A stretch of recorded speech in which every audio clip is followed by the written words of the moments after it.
everyone, this is Anamika. Recent years में बॉलीवुड में anti propaganda films का हमने एक रिमार्केबल स्पाइक देखा है। एक सेक्शन इसको प्रोपेगेंडा फिल्म्स भी कहता है। ये डिपेंड करता है कि आपकी क्या आइडियोलॉजी है और आपका क्या नॉलेज लेवल है। लेकिन लाइन से हम देख सकते हैं मूवीज की list, Kashmir files, Kerala files, article 370 and it's adding every week. ये एक ऐसा जॉनर है कि जो एस्टैब्लिश्ड नैरेटिव को बोल्डली चैलेंज कर रहा है, सोसाइटल नॉर्म्स को क्वेश्चन करता है और ऑडियंस को क्रिटिकली सोचने के लिए कंपेल कर रहा है। Today we are diving into this fascinating development with Rajesh Kumar Singh ji, who is a respected film critic and a cultural commentator. He has been closely monitoring this trend and what this all means for the future of Indian cinema. So let's start this. Sir, आपके view में ये जो अभी anti so called anti propaganda films आ रही है, इनका बॉलीवुड के कॉन्टेक्स्ट में क्या मतलब है और ये ट्रेडिशनल बॉलीवुड नैरेटिव से कैसे अलग है? नमस्कार अनामिका जी, और बहुत दिनों बाद पहली बार आपके चैनल पे बात करने में अच्छा लग रहा है। अब आपने बड़ा सुंदर ये रखा है इसको, एंटी प्रोपेगेंडा फिल्म। जबकि दूसरा जो पक्ष है, जिसको लेफ्ट लिबरल पक्ष कहेंगे आप, तो वो लोग इसको प्रोपेगेंडा फिल्म, इन फिल्मों को कहते हैं।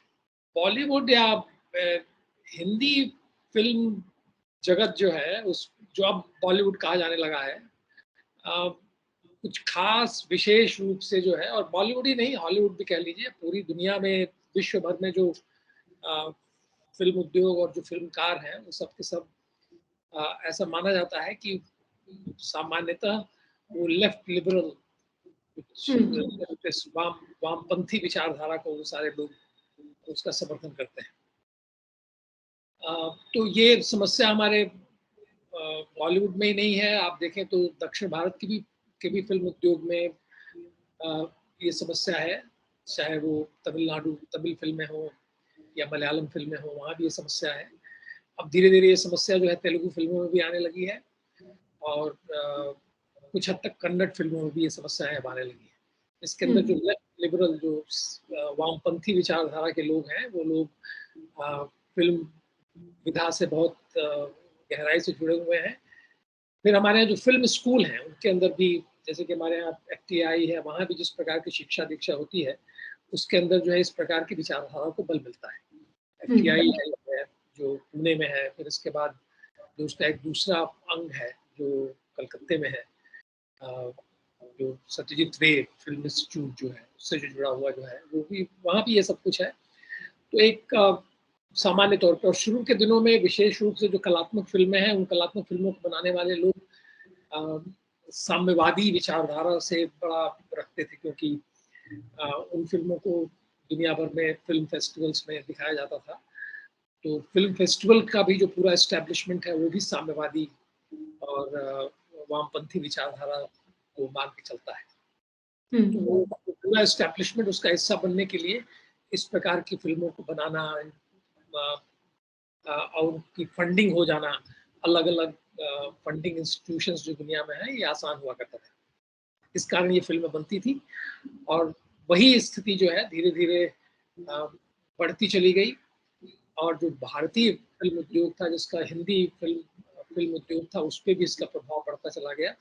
जबकि हिंदी फिल्म उद्योग की शुरुआत हुई थी, उसमें वो पूरी तरह से राष्ट्रवादी शुरुआत थी, क्योंकि दादा साहब फाल्के ने फिल्म विधा को जाना, उसको विकसित किया, अपने तरीके से समझा। और ये कौन से एरा की बात है? ये शुरुआती दौर में, जब सबसे पहले भारत की जो पहली फिल्म बनी, राजा हरिश्चंद्र जैसी फिल्में बनी और बाकी सारी फिल्में बनी, तो उस समय जो है मूलतः जो है भारतीय संस्कृति से जुड़ी हुई, भारतीय धर्म परंपरा से जुड़ी हुई फिल्में ही बनाई गई, क्योंकि दादा साहब फाल्के ये सारे लोग मूलतः राष्ट्रवादी थे। महाराष्ट्र में राष्ट्रवाद बहुत बलवती था, राष्ट्रवादी थे। उनके मन में ये बात आई कि अगर विदेशी फिल्में बन रही हैं जो बाइब्लिकल थीम्स में बन रही हैं, और यहाँ आके उनको दिखाया जा रहा है, उससे मिशनरीज जो है उनको बड़ा लाभ मिल रहा है, अंग्रेजों को बड़ा वो उसका उपयोग कर रहे हैं अपनी मिशनरी एक्टिविटीज को बढ़ाने के लिए। उन्होंने पहले की बात है जी, ये 100 साल पहले की बात कर रहा हूँ। अच्छा, भारतीय फिल्म उद्योग के 100 साल कुछ समय 2-3 साल 4 साल पहले पूरे हुए हैं। राइट उस राइट। समय जो है, जो शुरुआत हुई भारतीय फिल्म उद्योग की, जिसके दादा साहब फाल्के जनक कहे जाते हैं, उनका पूरा आधार ही यही था कि हम अपनी कथाओं को कहेंगे। ये जो विदेशी अपनी बाइब्लिकल कथाएं आके कहते हैं, जीसस क्राइस्ट के चमत्कारों की बात करते हैं, तो हम अपने चमत्कारों की बात करेंगे। उन्होंने फिल्म बनानी शुरू की भगवान कृष्ण के ऊपर, हरिश्चंद्र के ऊपर। जो हमारी जो हमारा जो इतिहास है, हमारा जो इतिहास और जो पुराण परंपरा है, वो बड़ी रोचक है। वो कथाएं बहुत रोचक है, तो उन कथाओं को लेके इन लोगों ने इन फिल्मों को बनाना शुरू किया, जो उस समय जो कहा जाता है कि मूक बधिर फिल्में हुआ करती थी, यानी कि उन फिल्मों में आवाज नहीं होती थी। लेकिन धीरे धीरे जो है इस फिल्म विधा का पूरे विश्व के अंदर जिस तरीके से विकास हुआ, उसके अंदर जिस तरह के अलग अलग किस्म के आंदोलन चले, जो परिस्थितियां हुई विश्व भर में, तो उसमें एक धीरे धीरे जो लेफ्टिज्म जो बढ़ा कम्युनिज्म के आने के साथ, तो उसके विस्तार के साथ हर जगह जो है इस प्रकार की फिल्में बनने लगी, जो वामपंथी थी, जो क्लास स्ट्रगल के ऊपर ज्यादा बिल करती थी। हमारे यहाँ वामपंथियों की एक लेखकों की, कलाकारों की एक पौध निर्माण हुई, और उसने वो उस समय की का फिल्म उद्योग था, उससे जुड़ी, और इसके बाद आज जो है हम इसको बॉलीवुड कहने लगे हैं, हिंदी फिल्म, वहां तक। जब ये अंग्रेजों के टाइम हो रही थी, तब इनिशियली इसकी स्टार्ट बहुत अच्छी थी, एंड डिस्पाइट जब अंग्रेज थे हमारे लैंड पे। क्यों? क्योंकि उस समय वो राष्ट्रवादी थी, उसका चरित्र ही पूरी तरह राष्ट्रवादी था, और साम्यवाद और वामपंथ का प्रचार उतना ज्यादा भारत के अंदर नहीं था। कम्युनिस्ट मूवमेंट बहुत ज्यादा बढ़ा हुआ नहीं था। जैसे जैसे ये कम्युनिस्ट मूवमेंट बढ़े, जिनके बारे में कहा जाता है कि अंग्रेजों ने उनको जानबूझ के बढ़ाया, जिससे कि राष्ट्रवादी जो आंदोलन थे उनको उनको बांटा जा सके। फिर इसके बाद जो वेस्ट के अंदर, जो ब्रिटेन में बाकी जगहों पे जो सोशलिज्म चला, तो उसमें जो सोशलिस्ट हुए, तो ये सारे लोग उससे जुड़ गए, और ये लेफ्ट लिबरल जिन्हें हम कहते हैं, वो एक पूरी एक पौध इनकी खड़ी हुई फिल्मकारों की, कलाकारों की, कला के क्षेत्र में और फिल्म के क्षेत्र में, लेखन के क्षेत्र में बहुत बड़ी संख्या में आए, क्योंकि उनको प्रेरणा मिलती थी विदेशी लेखकों से, और उन विदेशी लेखकों से प्रेरणा लेके ये अपनी कथाएं लिखते थे, अपने उपन्यास लिखते थे, अपनी कविताएं गढ़ते थे। तो और उसमें राष्ट्रवादी जो लेखन था वो भी था अपनी जगह पे, लेकिन भारत के स्वतंत्र होने के बाद राष्ट्रवादी चरित्र जो है वो मजबूत रहा, विशेष रूप से लेखन के क्षेत्र में। लेकिन धीरे धीरे उसके अंदर भी इनकी पैठ हो गई, और विशेष रूप से फिल्म उद्योग के जो लेखक थे वो पूरी तरह से जो है वामपंथी विचारधारा से जुड़े हुए थे। अधिकांश जो है वो जो कम्युनिस्ट पार्टी के कार्ड होल्डिंग मेंबर्स हुए थे, सदस्य थे, वो कम्यून्स का हिस्सा हुआ करते थे। शुरू के जो प्रयोग किए कम्युनिस्टों ने है, तो उस कम्यून का हिस्सा भी बने। अच्छा। तो फिर वो शुरुआत जब हुई स्वतंत्रता के बाद, तो उसके अंदर ये धीरे धीरे जो वामपंथी थीम्स जो कहा जाए, कथा, आप क्लियरली डिस्टिंग्विश कर सकते हो, क्लियरली ये एवोल्यूशन को ट्रेस कर सकते हैं, तो हमें बताइए कि क्या क्या समय आया और क्या क्या थीम्स है। एक तरफ जहाँ दादा साहब फाल्के थे, वहां से अगर आप आगे बढ़ना शुरू करते हैं, इसके बाद आप पहुंच जाते हैं जो बाद के दिनों में जो भारत के जो फिल्मकार थे, जिसके अंदर आप देखिए, तो नाम मुझे अब नहीं रहता है बहुत लोगों का, लेकिन बिमल राय भी जैसे हैं, ये सारे जो इस तरह के फिल्मकार थे, जो बंगाल से आए। फिर इसके बाद जो पंजाब, उस समय मूल रूप से पंजाबी फिल्म उद्योग और वो सब लाहौर में था, लेकिन वहां से जो भाग के यहाँ लोग आए, जो पंजाबी हिंदू लोग आए, वो भी लेकिन उर्दू साहित्य से ही जुड़े हुए थे, वो सारे लोग आए। और जो यहाँ बैठे हुए उर्दू साहित्य के लोग थे, जो कैफी आजमी और इस तरीके के लोग थे, वो सारे लोग जो है, लोगों ने एक प्रोग्रेसिव राइटर्स एसोसिएशन बनाया। और उसके इम्पा करके एक इप्टा करके एक संस्था थी जो नाटक किया करती थी। तो ये सब एक पूरा इनका सिस्टम, एक इकोसिस्टम वो बनना शुरू हो गया था। तो शुरू में जो हमारे जो फिल्मकार भी आए, जो हिंदू फिल्मकार भी थे, चेतन आनंद रहे हो या बाकी भी लोग रहे हो, उनकी भी विचारधारा वो साम्यवादी होगी, क्योंकि उनके लेखक साम्यवादी विचारधारा को मानते थे। वो प्रोग्रेसिव राइटर एसोसिएशन जुड़े हुए थे। तो प्रोग्रेसिव राइटर एसोसिएशन जुड़े हुए लोग जब अपना एजेंडा सेट करते थे, तो उस समय थोड़ा ढका छुपा एजेंडा हुआ करता था, खुल के नहीं उसको रखते थे, लेकिन ढका छुपा उनका एजेंडा चलता रहता था। उसमें जो जैसे कि ये फिल्में अगर आप देखें, मदर इंडिया हो या और भी कई फिल्में, जो फिल्मकार उस समय के थे, भारतीय थे तो भारतीय कुछ तत्व तो उसमें रह जाते थे, लेकिन फिर भी एक उसके अंदर एक एजेंडा उनका, एक वो सारी हाँ, मैं चीजें। ये पूछ रही हूँ कि यदि पोस्ट 47 मुझे ब्रॉडली क्लासिफाई करना हो ईरास को, तो वो मैं थोड़ी क्लैरिटी चाह रही हूँ। यस। अब अगर पोस्ट 47 अगर आप देखें तो उसमें अगर आप देखें तो स्वतंत्रता के ठीक बाद जो फिल्में बननी शुरू हुई, उसके अंदर जो है ये लेफ्टिस्ट थीम्स आना शुरू हो गई थी, अच्छा। लेकिन ये पूरी तरह से खुल के सामने नहीं आई थी। तो 47 से लेके समझ लीजिए कि 60s तक भी ये थीम्स जो है वो आना शुरू हो गई थी, वो उसके अंदर रही, उसके अंदर लेकिन सटली रही, वो खुल के नहीं करते थे, क्योंकि सेंसर बोर्ड भी उन दिनों हुआ करता था, उसको उन दिनों सर्टिफिकेशन बोर्ड नहीं कहते थे, सेंसर बोर्ड जो है वो सरकार के अधीन था। तो सरकार कोई खुलेआम कोई अपना कोई लेफ्टिस्ट एजेंडा या मार्क्सिस्ट एजेंडा अगर चला रहा है तो उसको नहीं चलने देती थी, क्योंकि जवाहरलाल नेहरू भी जब थे प्रधानमंत्री, उस समय भी उनको लगता था कि लेफ्टिस्ट जो है वो भारत के विरोध में जा रहे हैं। क्योंकि अगर आप पता होगा तो 62 के अंदर जो भारत चीन का जो युद्ध हुआ, उसके अंदर लेफ्टिस्ट ने पूरी तरह से चीन का साथ दिया, या बाकी भी अन्य जब भी होता था तो ये जुड़े हुए थे, इनका सीधा कनेक्शन था रशियन कम्युनिस्ट पार्टी से और चाइनीज कम्युनिस्ट पार्टी से। तो ये चीजें जो है भारत सरकार को पता थी, तो भारत सरकार ने उनके ऊपर एक नियंत्रण रखा, और ये जो यहाँ खुल के अपना ये एजेंडा नहीं चला सके। यानी कि खुल के अगर उन्हें अगर समर्थन करना था चीन को, तो उसके लिए वो फिल्में नहीं बना सकते थे। लेकिन ये सरप्राइजिंग बात है कि नेहरू गवर्नमेंट में थे, और चाहे उस समय सोशलिस्ट विचारधारा का इन्फ्लुएंस था, बट फिल्म्स उतने प्रखर रूप से इस विचारधारा को नहीं आगे ला पा रही थी। नहीं ला पा रही थी, क्योंकि नेहरू भी साम्यवादियों को ये मान के चलते कि हम उनके साथ कॉम्पीट कर रहे हैं। अच्छा। एक तरीके से कॉम्पिटिशन, तो कहीं साम्यवादी सरकार भी बनती थी तो उसको गिराया गया, जैसे कि केरल के अंदर जो है नंबूद्रिपाद की सरकार को गिराया गया, उसको डिसमिस किया गया। तो ये सारी चीजें ये इनके आपस का इनका जो है एक चलता था, एक स्ट्रगल इनके आपस का चलता था, जिसके अंदर कम्युनिस्टों का जो बुरा असर था, विशेष रूप से उद्योग के ऊपर, इन सारी चीजों के ऊपर, और वो इनको स्पष्ट दिखाई पड़ता था।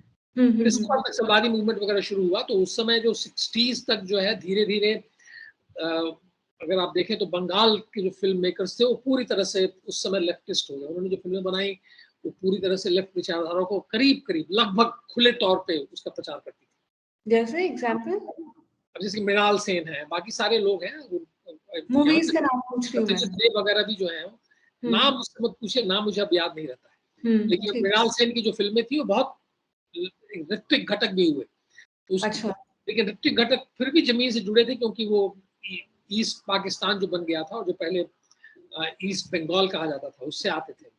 उन्होंने देखा था कि जो वहां से लोग आए थे वापस, जो विभाजन के समय जो उन्हें भाग के आना पड़ा और जिस प्रकार की परिस्थितियां उन्होंने झेली, तो उन विषयों पर भी उन्होंने कुछ फिल्में बनाई, लेकिन फिर भी मूलतः बंगाल के और केरल के फिल्म मेकर जो है, फिल्मकार, खुल के अब फिल्में बनाने, लेफ्टिज्म के ऊपर फिल्म बनाने लगे, क्योंकि वहां उनको आधार मिल गया, वहां लेफ्टिस्ट गवर्नमेंट बनने लगी, तो उनको कोई समस्या उसमें नहीं होती थी। ये 60s की बात है।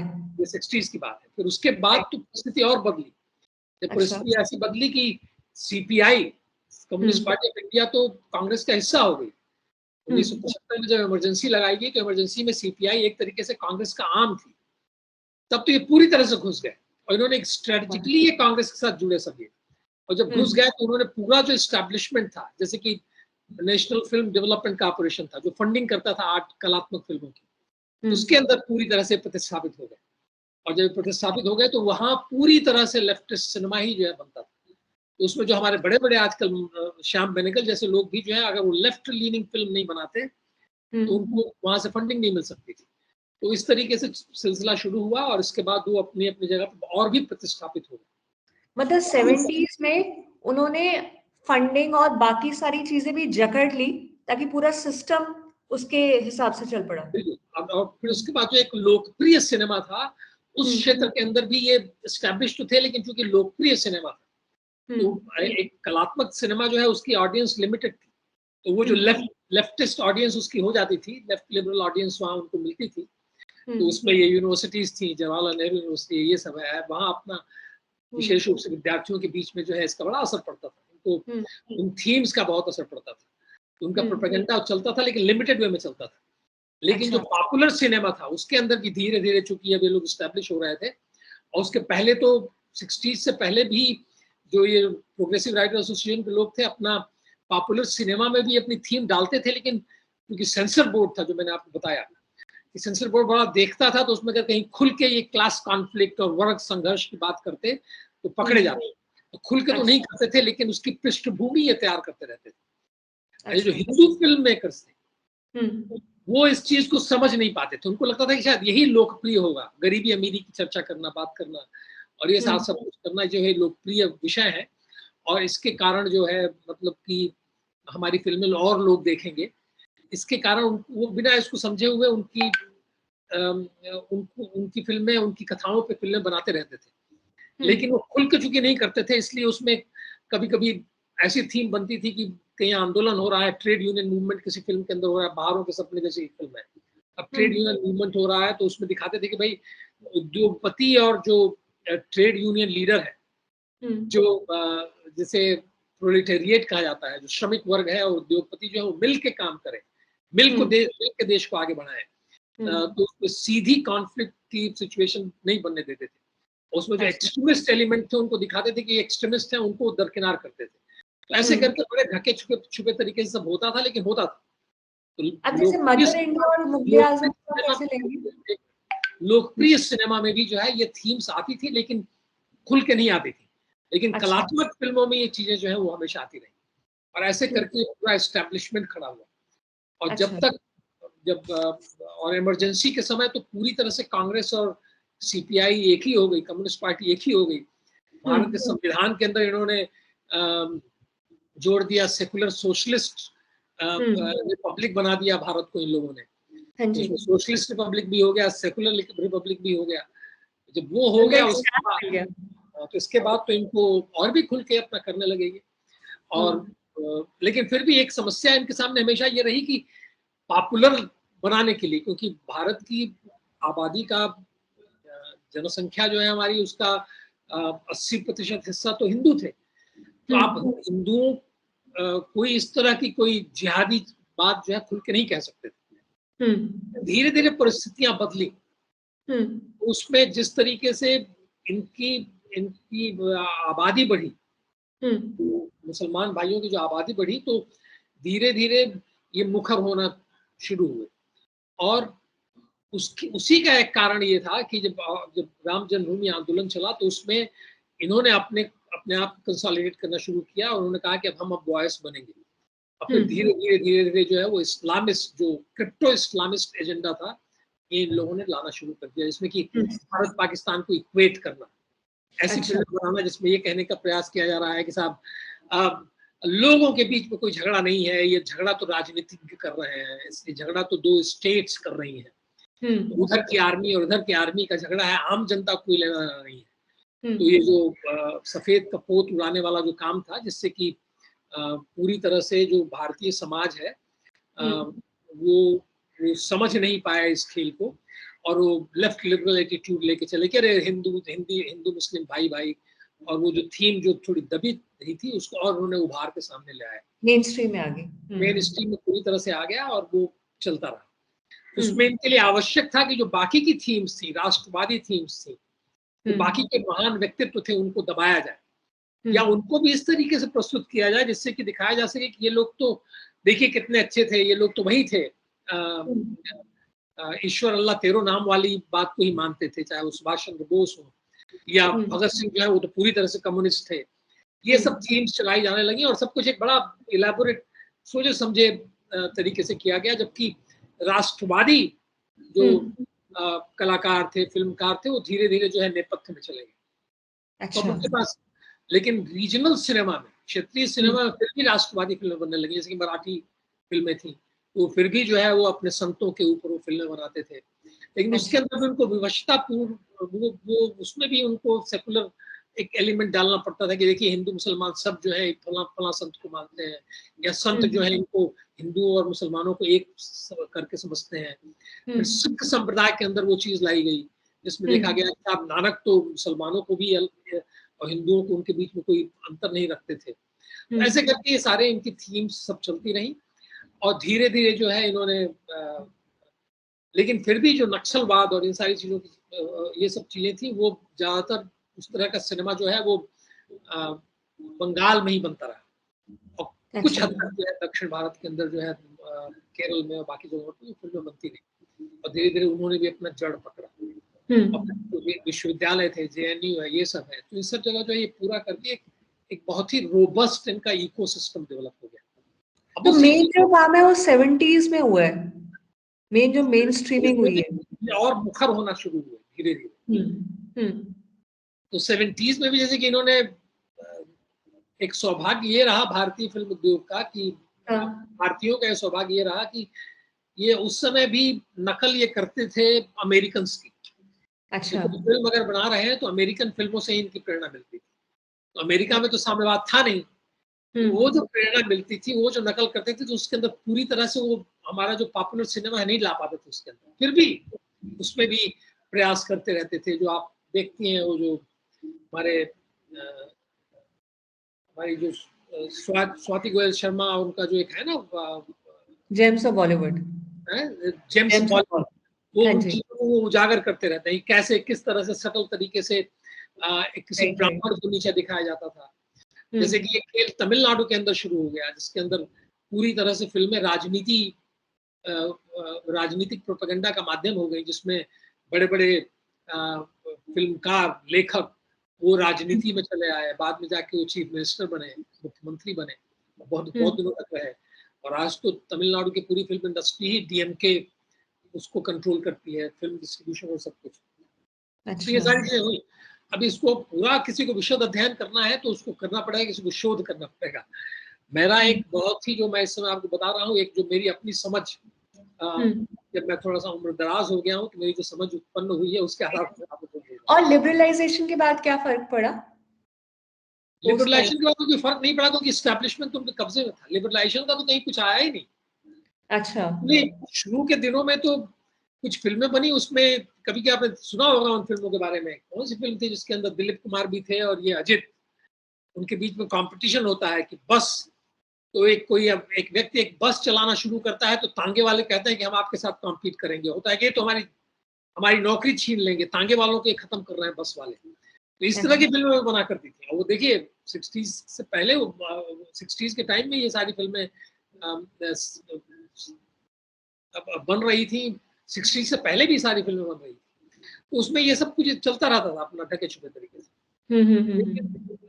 70s के अंदर जो है पॉपुलर सिनेमा जो है, उसके अंदर इन लोगों ने हिंदू मुस्लिम भाई भाई वाला और ये सारे तत्व लाना इन्होंने शुरू किया। एंड ऐसा हुआ होगा ना कि बिकॉज एजुकेशन सिस्टम भी लेफ्टिस्ट के कंट्रोल में है, मीडिया भी उनके कंट्रोल में है, तो ऑडियंस इतनी डम डाउन हो गई है कि वो इसको क्वेश्चन ही नहीं कर सकती शायद। Is it right? नहीं, आप जब एस्टैब्लिशमेंट पे आपका पूरा कब्जा हो जाए कि हिस्ट्री, इतिहास का जो एस्टैब्लिशमेंट है, रोमिला थापर और बाकी के सारे लोग जो हैं वहाँ जो बैठे हुए थे, तो बाकी जो राष्ट्रवादी हिस्टोरियंस थे, राष्ट्रवादी हिस्टोरियंस नहीं कहूँगा उनको, वो भारतीय हिस्टोरियंस थे जिन्होंने भारत के पर्सपेक्टिव से अपना इतिहास लिखा। तो उनको तो लोगों ने दरकिनार कर ही दिया। अब विश्वविद्यालयों के अंदर जो है संघ से जुड़ा हुआ अखिल भारतीय विद्यार्थी परिषद हुआ करता था।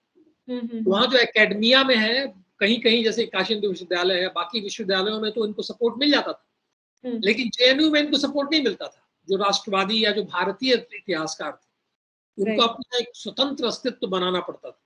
नहीं तो एकेडमिया में इनको टिकने नहीं देते थे ये लोग, क्योंकि अपने पूरी तरह से छाए हुए थे। उनको पूरा उस समय समर्थन मिलने लगा था। तब तक ये पूरी तरह से एंट्रेंच्ड हो गए थे, जो पूरा एस्टेब्लिशमेंट था कांग्रेस पार्टी के अंदर घुस गए थे। जैसे मैंने आपको बताया, इमरजेंसी के दौरान ये सारे कम्युनिस्ट जासूसी करते थे, जो गिरफ्तारी कराते थे संघ के लोगों की, RSS के लोगों की, जनसंघ के लोगों की, जो कांग्रेस के विपक्षी नेता हैं उनकी जो गिरफ्तारी वगैरह होती थी, ये सब जासूसी करते थे, कम्युनिस्ट जासूसी करते थे। वो पूरी तरह कि साहब हम अंदर ही अंदर एक पूरा बना हुआ है, ये आइडेंटिफाई करेंगे कि देखो इसने बोला है कुछ इंदिरा गांधी के विरोध में, इसने कुछ ऐसा बोला है तो पता चला कि दूसरे दिन गिरफ्तार हो गया। ये सारा सब कुछ करते थे। तो इस हद तक ये घुसे हुए थे, आपको बोलने नहीं देते ये। अगर आप कहीं जाए कोई एक कथा लेके जाएंगे तो वहां बैठे हुए हैं वहीं। और आज के दिनों में अब जाके अब 70s का इतिहास वगैरह उससे भी अगर आप आगे बढ़ जाइए, आज चले आइए तो सब बैठे हुए हैं। ये अधिकांश जो पढ़ के आए हैं सब, और जो बैठे हुए हैं, ये जो बड़े बड़े जो OTT प्लेटफॉर्म्स हैं, जो बड़े बड़े जो फिल्म प्रोडक्शन हाउसेज हैं, उसके अंदर ये जामिया मिलिया और JNU से पढ़ के आए हुए ये सब बैठे हुए हैं वहां पे। और वो पूरी तरह से इंडोक्ट्रिनेटेड हैं और यहाँ आके वो अपना इंडोक्ट्रिनेशन आगे बढ़ाते हैं। मैं भी जब एंड टू एंड सिस्टम को जकड़ लिया, from the education, from there education also, education, इसके बाद उद्योग, और जहां से फंडिंग होनी है, जो डिस्ट्रीब्यूशन सेक्टर है, वहां भी ये जाके बैठ गए। यहाँ तक कि जो इस समय इस देश में पूरी तरह से फिल्म डिस्ट्रीब्यूशन जो है, चाहे वो OTT प्लेटफॉर्म हो, चाहे वो थिएट्रिकल डिस्ट्रीब्यूशन हो, करीब करीब हॉलीवुड के कब्जे में है। अब कुछ थोड़ा बहुत सुना है कि जियो और इन सारे लोगों ने कुछ खरीद लिया है, डिज्नी वगैरह का, यहाँ का भारतीय ऑपरेशन, लेकिन करीब करीब पूरी तरह से इनके कब्जे में है, हॉलीवुड के कब्जे में है। लेकिन अब हॉलीवुड की स्थिति यह है कि हॉलीवुड में जो थीम्स वहां जो इस्तेमाल की जा रही है वो वोक, हॉलीवुड पूरी तरह से वोक हो गया है, तो वो वोकनेस अब हिंदुस्तान के अंदर जो है इम्पोर्ट की जा रही है, वो सूट करती है इन सबको। ये सारे बैठे हुए हैं, तो ये वोक जो ये लेफ्टिस्ट जो है बैठे हुए हैं एस्टेब्लिशमेंट में, जो तय करते हैं कि कौन सी फिल्में दिखाई जाएंगी OTT प्लेटफॉर्म पे। नहीं शिकायत कर रहे थे जो ये कश्मीर फाइल्स वाले भी, जो हमारे जो ये जो विवेक अग्निहोत्री हैं, और इसके बाद ये अपने ये विपुल शाह वगैरह, ये सारे लोग नहीं शिकायत कर रहे हैं कि हमें तो साहब OTT प्लेटफॉर्म नहीं मिल रहा है अपनी फिल्मों को दिखाने के लिए। नहीं मिल रहे OTT प्लेटफॉर्म, हाँ नहीं मिल रहे हैं, इनको नहीं मिले, बड़ी कठिनाई हुई इनको मिलने में। बाद में वो जी वालों का कुछ हुआ, उनका उससे इनके कुछ हुआ, उसमें कुछ इन लोगों ने बाद में जाके दिखाया, लेकिन जो मेजर OTT प्लेटफॉर्म्स है जो बहुत ज्यादा लोग देखते थे, उन पर नहीं गए, नहीं लेने के लिए तैयार थे, पैसा दे के खरीद नहीं रहे थे, जबकि बाकियों की फिल्में ये सब खरीदते हैं, तो वहां बैठे हुए हैं ये सब के सब। तो चुनने वाले किन फिल्मों को दिखाया जाए, किन को नहीं दिखाया जाए, वो थीम भी तय करते हैं, क्योंकि वो फंड कर रहे हैं, तो वो कहते हैं साहब इस विषय पे फिल्में बना के लाओगे, और वहां भी उनका लेखकों का वो इकोसिस्टम है, उससे कह देते हैं भाई तुम लोग फिल्म बना के लाओ, तुम लोग बना के लाओ। तो उसमें अगर आपको कुछ राष्ट्रवादी विचारधारा से प्रेरित होकर कुछ फिल्म बनाई तो उसको घुसने नहीं देंगे, आज तक नहीं घुसने दे रहे हैं। आज तक थिएट्रिकल डिस्ट्रीब्यूशन में धीरे धीरे 2-4 ये फिल्में जो कमर्शियली सक्सेसफुल हुई हैं, विशेष रूप से जो राष्ट्रवादी समाज और जो हिंदू जागरण के कारण जो कमर्शियली कुछ फिल्में सक्सेसफुल हुई हैं, तो इनके लिए भी एक खिड़की खुल गई है। तो अब जैसे कि अभी ये नई वाली फिल्म आई है बस्तर, तो बस्तर को भी कुछ स्क्रीन्स मिल गई हैं। पहले दिन जो उनके भी 2-3 शो एक PVR सिनेमा के अंदर जो है आपको मिल जाएंगे, और अगर मान लीजिए फिल्म लोकप्रिय हो गई तो फिर इसके बाद और भी शो उनके बढ़ जाएंगे, लेकिन इनको भी कुछ मिलने लगा है, नहीं तो उनको वो भी जगह नहीं मिलती। लेकिन जो अभी जो फिल्म मेकर्स मतलब एंटी एस्टैब्लिशमेंट या नैरेटिव को क्वेश्चन कर रहे हैं, वो शुरू वालों के लिए मुश्किल होगा। अभी तो जो इकोनॉमिक्स है, जो मनी है, वो इसकी तरफ आ रहा है और ऑडियंस पसंद कर रही है, तो अभी तो इट्स रिलेटिवली इजियर, राइट? कहा ना कि उसमें जो एस्टैब्लिश हो जा रहे हैं, जिन लोगों ने कुछ बढ़िया फिल्में बना ली है, उनके लिए उतना कठिन नहीं हो रहा है। तो थिएट्रिकल डिस्ट्रीब्यूशन में अभी भी उनके लिए समस्या नहीं है, लेकिन OTT पे इनके लिए अभी भी समस्या है, क्योंकि OTT पे अभी भी एस्टैब्लिशमेंट बिल्कुल ही दूसरी तरह का है।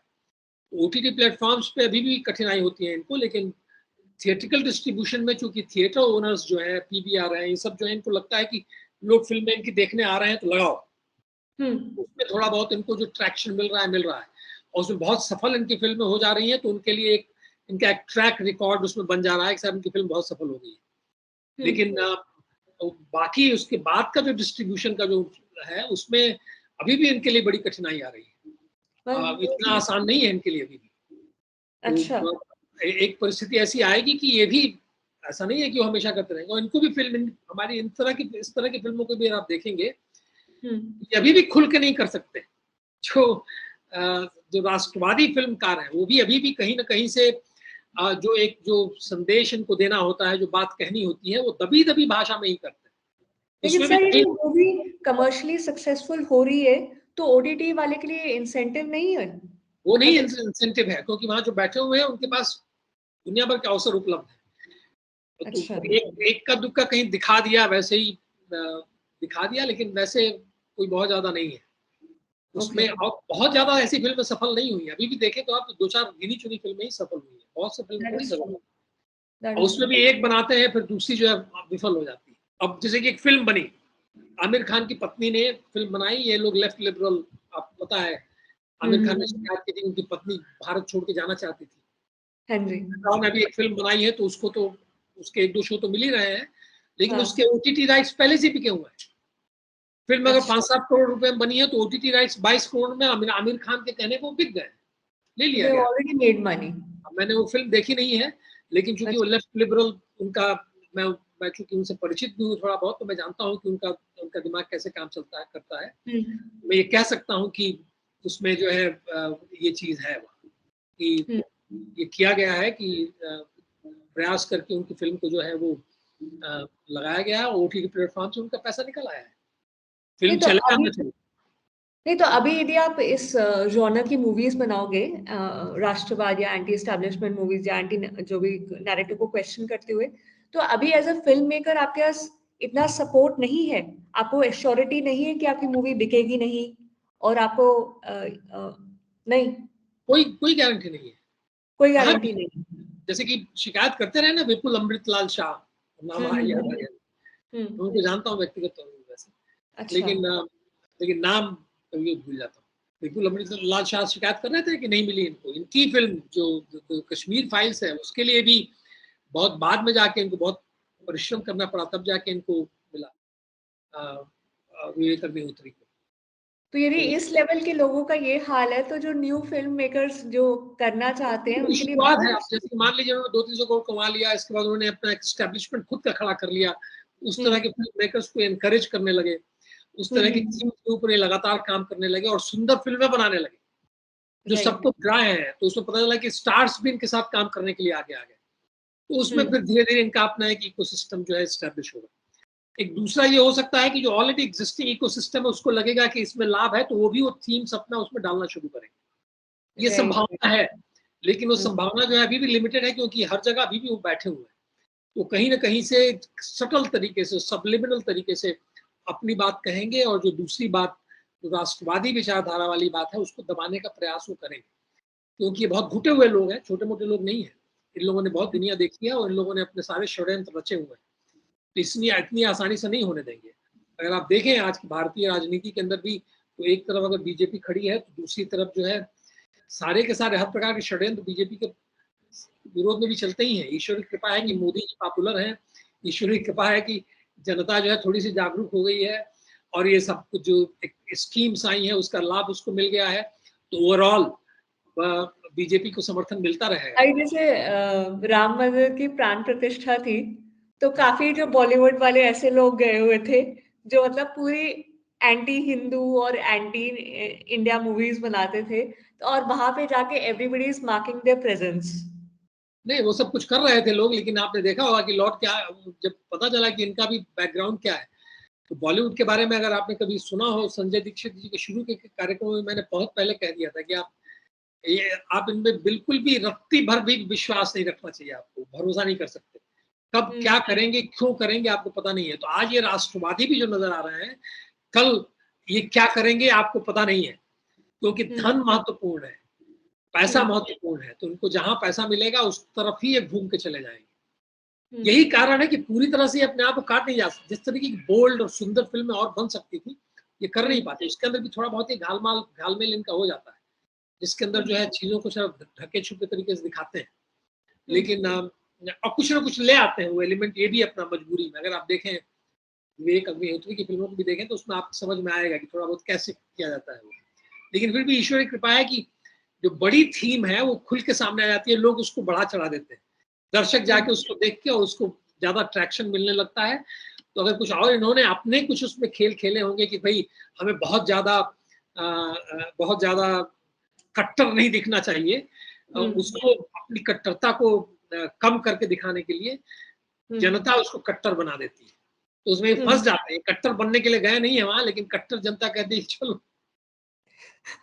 तो इनको विवश होना पड़ता है कि कट्टर स्टांस ले। नहीं तो विवेक अग्निहोत्री के अगर ट्वीट देखे तो कई मुद्दों पे, हाँ जी, जब ये चल रहा था, ये डिस्कशन चल रहा था सुप्रीम कोर्ट के अंदर, ये जो समलैंगिक संबंधों के विवाह को लेकर, हम्म, तो ये चंद्रचूड़ साहब के साथ जाके खड़े थे, ये विवेक अग्निहोत्री। ये अच्छा, अपने आप को जनरली, इनका भी वही एटीट्यूड है, और ये कहते हैं कि मेरा ऐसा रहा है कि ये सब लोग आइडेंटिफाई करना चाहते हैं वही लेफ्ट लिबरल समुदाय से। वो हेप्ट क्राउड है अभी भी, ऐसा नहीं है कि वो हेप्ट क्राउड नहीं है। अभी भी जो राष्ट्रवादी हैं वो अभी भी दकियानूसी ही माने जाते हैं। तो सब लोग हेप्ट क्राउड से जुड़ना चाहते हैं, सब लोगों को पब कल्चर ही ठीक लगता है।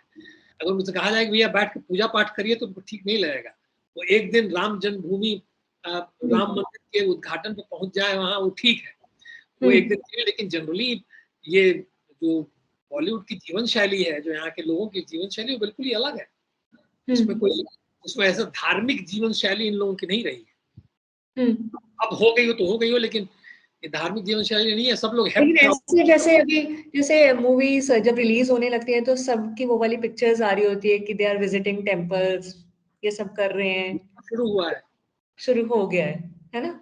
अभी थोड़े से मतलब at least they want to optics पे वो खेल रहे हैं। उस दिन टेम्पल जाएंगे, दूसरे दिन कहीं और भी जाएंगे, उसमें कहीं समस्या नहीं है। यही है कि ये मैं चूंकि जानता हूँ, मैं ये कह सकता हूँ कि विश्वास नहीं किया जा सकता इनके ऊपर। तो अगर इन्होंने कुछ ढंग की फिल्म बना दी जिससे अंदर एक राष्ट्रवादी विचार जो है वो पूरी तरह से प्रचारित हो गया, तो ईश्वर की कृपा है तो ये जो इनके दिमाग में आया, इन्होंने ऐसा इसको कर दिया। नहीं तो अपेक्षाएं बहुत मैं नहीं रखता हूँ, मैं इन लोगों से किसी से भी नहीं रखता। बट भाई जहाँ पैसे का बहाव जाएगा, जहाँ ऑडियंस का वो तो जाएगा, पैसा एवरीबॉडी वैसा विल क्यों हैव टू रहेगा, फॉलो। तो ठीक है, वो चलती रहेंगी फिल्में तो ठीक है, लेकिन कर क्या रहे हैं ये सब? समस्या उसमें ये आ रही है कि एक दो फिल्में जहां सफल हो रही है, इसके बाद बड़ी हड़बड़ी में दूसरी फिल्म भी जो है बना लेते हैं सब। इतनी गंदे तरीके से बनाते हैं सब कि फिर वो दूसरी वाली फिल्म चलती नहीं है। तो फिर बोला देखो ये तो लोग देख नहीं रहे हैं, आप अब तो मुर्गे फंस नहीं रहे हैं, ये हिंदू मुर्गे जो है वो आ नहीं रहे हैं जिनको हम काट सके उनका गला, तो ये फिर बदल जाएंगे, फिर कुछ और बनाने लगेंगे। तो नहीं ये सर, मुझे हमारे यहाँ एक बड़ा बढ़िया दृष्टांत मैंने एक बार संजय जी के भी कार्यक्रम में दिया था, मुर्गा काटने वाला। कि बॉलीवुड के अंदर और फिल्म इंडस्ट्री के अंदर जो है लोग मुर्गों की तलाश में रहते हैं। कौन कब मुर्गे मिले जिनको हम काटें और इसके बाद अपना जश्न मनाएं, क्योंकि मुफ्त का सब कुछ चाहिए वो। तो अभी अब मुझे कई बार लगता है ऑडियंस को मिल रही है तो प्रसन्न है। जिस दिन हिंदू ऑडियंस ने नहीं देखा इनको, तो ये किसी और ऑडियंस के लिए बनाने लगेंगे फिल्में। मुझे पर्सनली ये लगता है कि इवन यदि आप जो राइट और लेफ्ट की पॉलिटिक्स को कैपिटलाइज करो, यदि आप स्टोरी टेलिंग के एंगल से कॉम्प्रोमाइज करोगे तो कोई ऑडियंस इसलिए नहीं देखने आएगी हमेशा कि आप उसकी आइडियोलॉजी को सपोर्ट कर रहे हो या प्रमोट कर रहे हो। Ultimately the story also has to be good. The story has to be good. You have to be, even if you are, suppose, you are promoting an ideology, there has to be certain commitment to it. Then only, you can say your things forcefully, effectively, जैसे कि मैं आपसे बात कर रहा हूँ और मैं हवा में बात कर रहा हूँ, मेरी कोई प्रतिबद्धता नहीं है, मेरी कोई कमिटमेंट नहीं है। जैसे कि राष्ट्रवाद के प्रति मेरी कमिटमेंट नहीं है और मैं बैठ के आपको यहाँ राष्ट्रवाद पर लंबा चौड़ा भाषण दूं, लेकिन कमिटमेंट मेरा व्यक्तिगत कुछ नहीं है, तो फॉल फ्लैट हो ही जाएगा। एग्जैक्टली आपके ऊपर कोई प्रभाव नहीं पड़ने वाला है। इसीलिए जब कमिटमेंट के साथ, पैशन के साथ आप जब कोई फिल्म बनाते हैं, अपने विचार रखते हैं, तब जाके उस फिल्म का प्रभाव पड़ता है और वो बहुत महत्वपूर्ण है। तो मैंने अभी तक जिन लोगों ने राष्ट्रवादी विषयों को भी लेके जिन लोगों ने जो फिल्में बनाई हैं, मैंने उनके अंदर अभी भी इस प्रतिबद्धता का अभाव देखा है। अच्छा, उसमें मेरी अभी भी समस्या आती है। तो चूंकि राष्ट्रवादी विचारधारा पर बन रही है, उस विचारधारा को ये प्रचारित कर रही है, इसके कारण मैं उनको समर्थन तो करता हूँ, लेकिन व्यक्तिगत तौर पे मैं ये जानता हूँ कि पूरी तरह से प्रतिबद्ध नहीं है, क्योंकि अगर प्रतिबद्ध रहते तो फिल्में और भी सुंदर बनती। और फिल्में सारे विश्व के अंदर जो है वो इसलिए नहीं कीर्तिमान बनाती कि उन्होंने एक विषय को केवल प्रचारित किया, एक फिल्म के नाते उनको जाना जाता, पहचाना जाता, जो कमी मैं देखता हूँ उसके अंदर। क्योंकि उन फिल्मों के ऊपर जिस प्रकार का शोध करने की भी आवश्यकता थी, जिस प्रकार से उन विषयों को समझने, आत्मसात करके फिर उसके बारे में बोलने की आवश्यकता थी, वो होते हुए अभी भी मैं नहीं देख रहा। तो मेरी ये व्यक्तिगत धारणा है, लेकिन हद तक थोड़ा बहुत तो ये कह दे रहे हैं और वो पर्याप्त है अभी सबके लिए। लेकिन जो कुछ और कहा जाना है, जो कुछ और सुंदर कहा जा सकता है और भी प्रभावी तरीके से कहा जा सकता है, वो अभी भी नहीं है। वो अगर होने लगेगा तब जाके ये इकोसिस्टम भर-भरा के गिरेगा। तो उसको आप उनको सही माने में चुनौती देंगे, विचारधारा के आधार पर चुनौती देंगे, अपनी विचारधारा के प्रति आपकी जो प्रतिबद्धता है उसके आधार पर चुनौती देंगे। उनके झूठ को जो है आप उजागर करेंगे, वहां उनको चुनौती देंगे। उनको आप एकेडमिया में चुनौती देंगे, हर स्तर पे उनको आप चुनौती देंगे। क्योंकि मल्टीपल लेवल्स, यस। आज मेरे सामने अगर कोई आके क्रिश्चियन मिशनरी आके मेरे साथ चर्चा करना शुरू करे किसी धर्म के ऊपर या किसी एक सिद्धांत के ऊपर और कुछ चर्चा करना शुरू करे, तो उसके लिए बड़ा कठिन हुआ कि मुझे वो प्रभावित कर पाए। और मैं उसको प्रभावित कर लूँ कि मेरा कमिटमेंट है, मैं समझता हूँ उसके विषय के अलग अलग पहलुओं को मैंने केवल पढ़ा नहीं है, उनको आत्मसात किया, समझा है, देखा है, जाना है। एक हिंदू होने के नाते मेरी एक प्रतिबद्धता है, एक देश का नागरिक होने के नाते मेरी एक प्रतिबद्धता है। इसके कारण जो मेरा जो पैशन है, जो मेरी निष्ठा है उस विषय के अंदर, वो उभर के सामने आएगी। तो इस निष्ठा के साथ जब हमारे फिल्मकार फिल्में बनाना शुरू करेंगे तो और सुंदर फिल्में बनाएंगे और प्रभावी फिल्में बनाएंगे। वैसे आप देख रहे हैं कि जो फिल्में बनाई जा रही है एंटी नैरेटिव, जो इन नैरेटिव को क्वेश्चन कर रही है, उनमें ग्रेजुअली एक इम्प्रूवमेंट आ रही है स्टोरी टेलिंग के। यही नहीं देख रहा हूँ, यही मेरे लिए दुख की बात है कि आप नहीं देख रहे हैं। नहीं देख रहा हूँ। मेरे को आर्टिकल 370 मान लीजिए आप देख लीजिए, एक उदाहरण नहीं होती, कोई देख लीजिए। हाँ जी, कश्मीर फाइल्स बनने के बाद हम सब लोगों ने उसको प्रचारित किया। यस। उसके बाद दूसरी फिल्म जब बनाने गई ये वैक्सीन वॉर्ड्स, तो कम से कम वो फिल्म बहुत बढ़िया सुंदर बननी चाहिए थी, वो बनी नहीं। ये कह लें कि हमने बड़े कठिन, लेकिन अगर उसको मैं एनालाइज करना शुरू करूँ एक फिल्म समीक्षक के नाते, और मैं फिल्मों की समीक्षा नहीं करता मैं, लेकिन फिल्म समीक्षक के नाते उसको मैं एनालाइज करना शुरू करूँ, तो मैंने अपने व्यक्तिगत स्तर पर, जैसे कि इन लोगों से, प्रतीक जी से, इन सारे लोगों से अपने विचार में शेयर कर लेता हूँ, लेकिन पब्लिक फोरम पे नहीं शेयर करता हूँ। तो इन फिल्मों को मैं उनकी व्याख्या नहीं कर, उन फिल्मों को का विश्लेषण नहीं करता मैं बहुत, लेकिन मुझे एक जनरल आइडिया मैं आपको दे रहा हूँ, जो कि आपने चर्चा कर रही है, कि मुझे लगता है कि उन सारी संभावनाओं को जिनका अन्वेषण ये कर सकते थे, जिनको एक्सप्लोर कर सकते थे, नहीं किया है।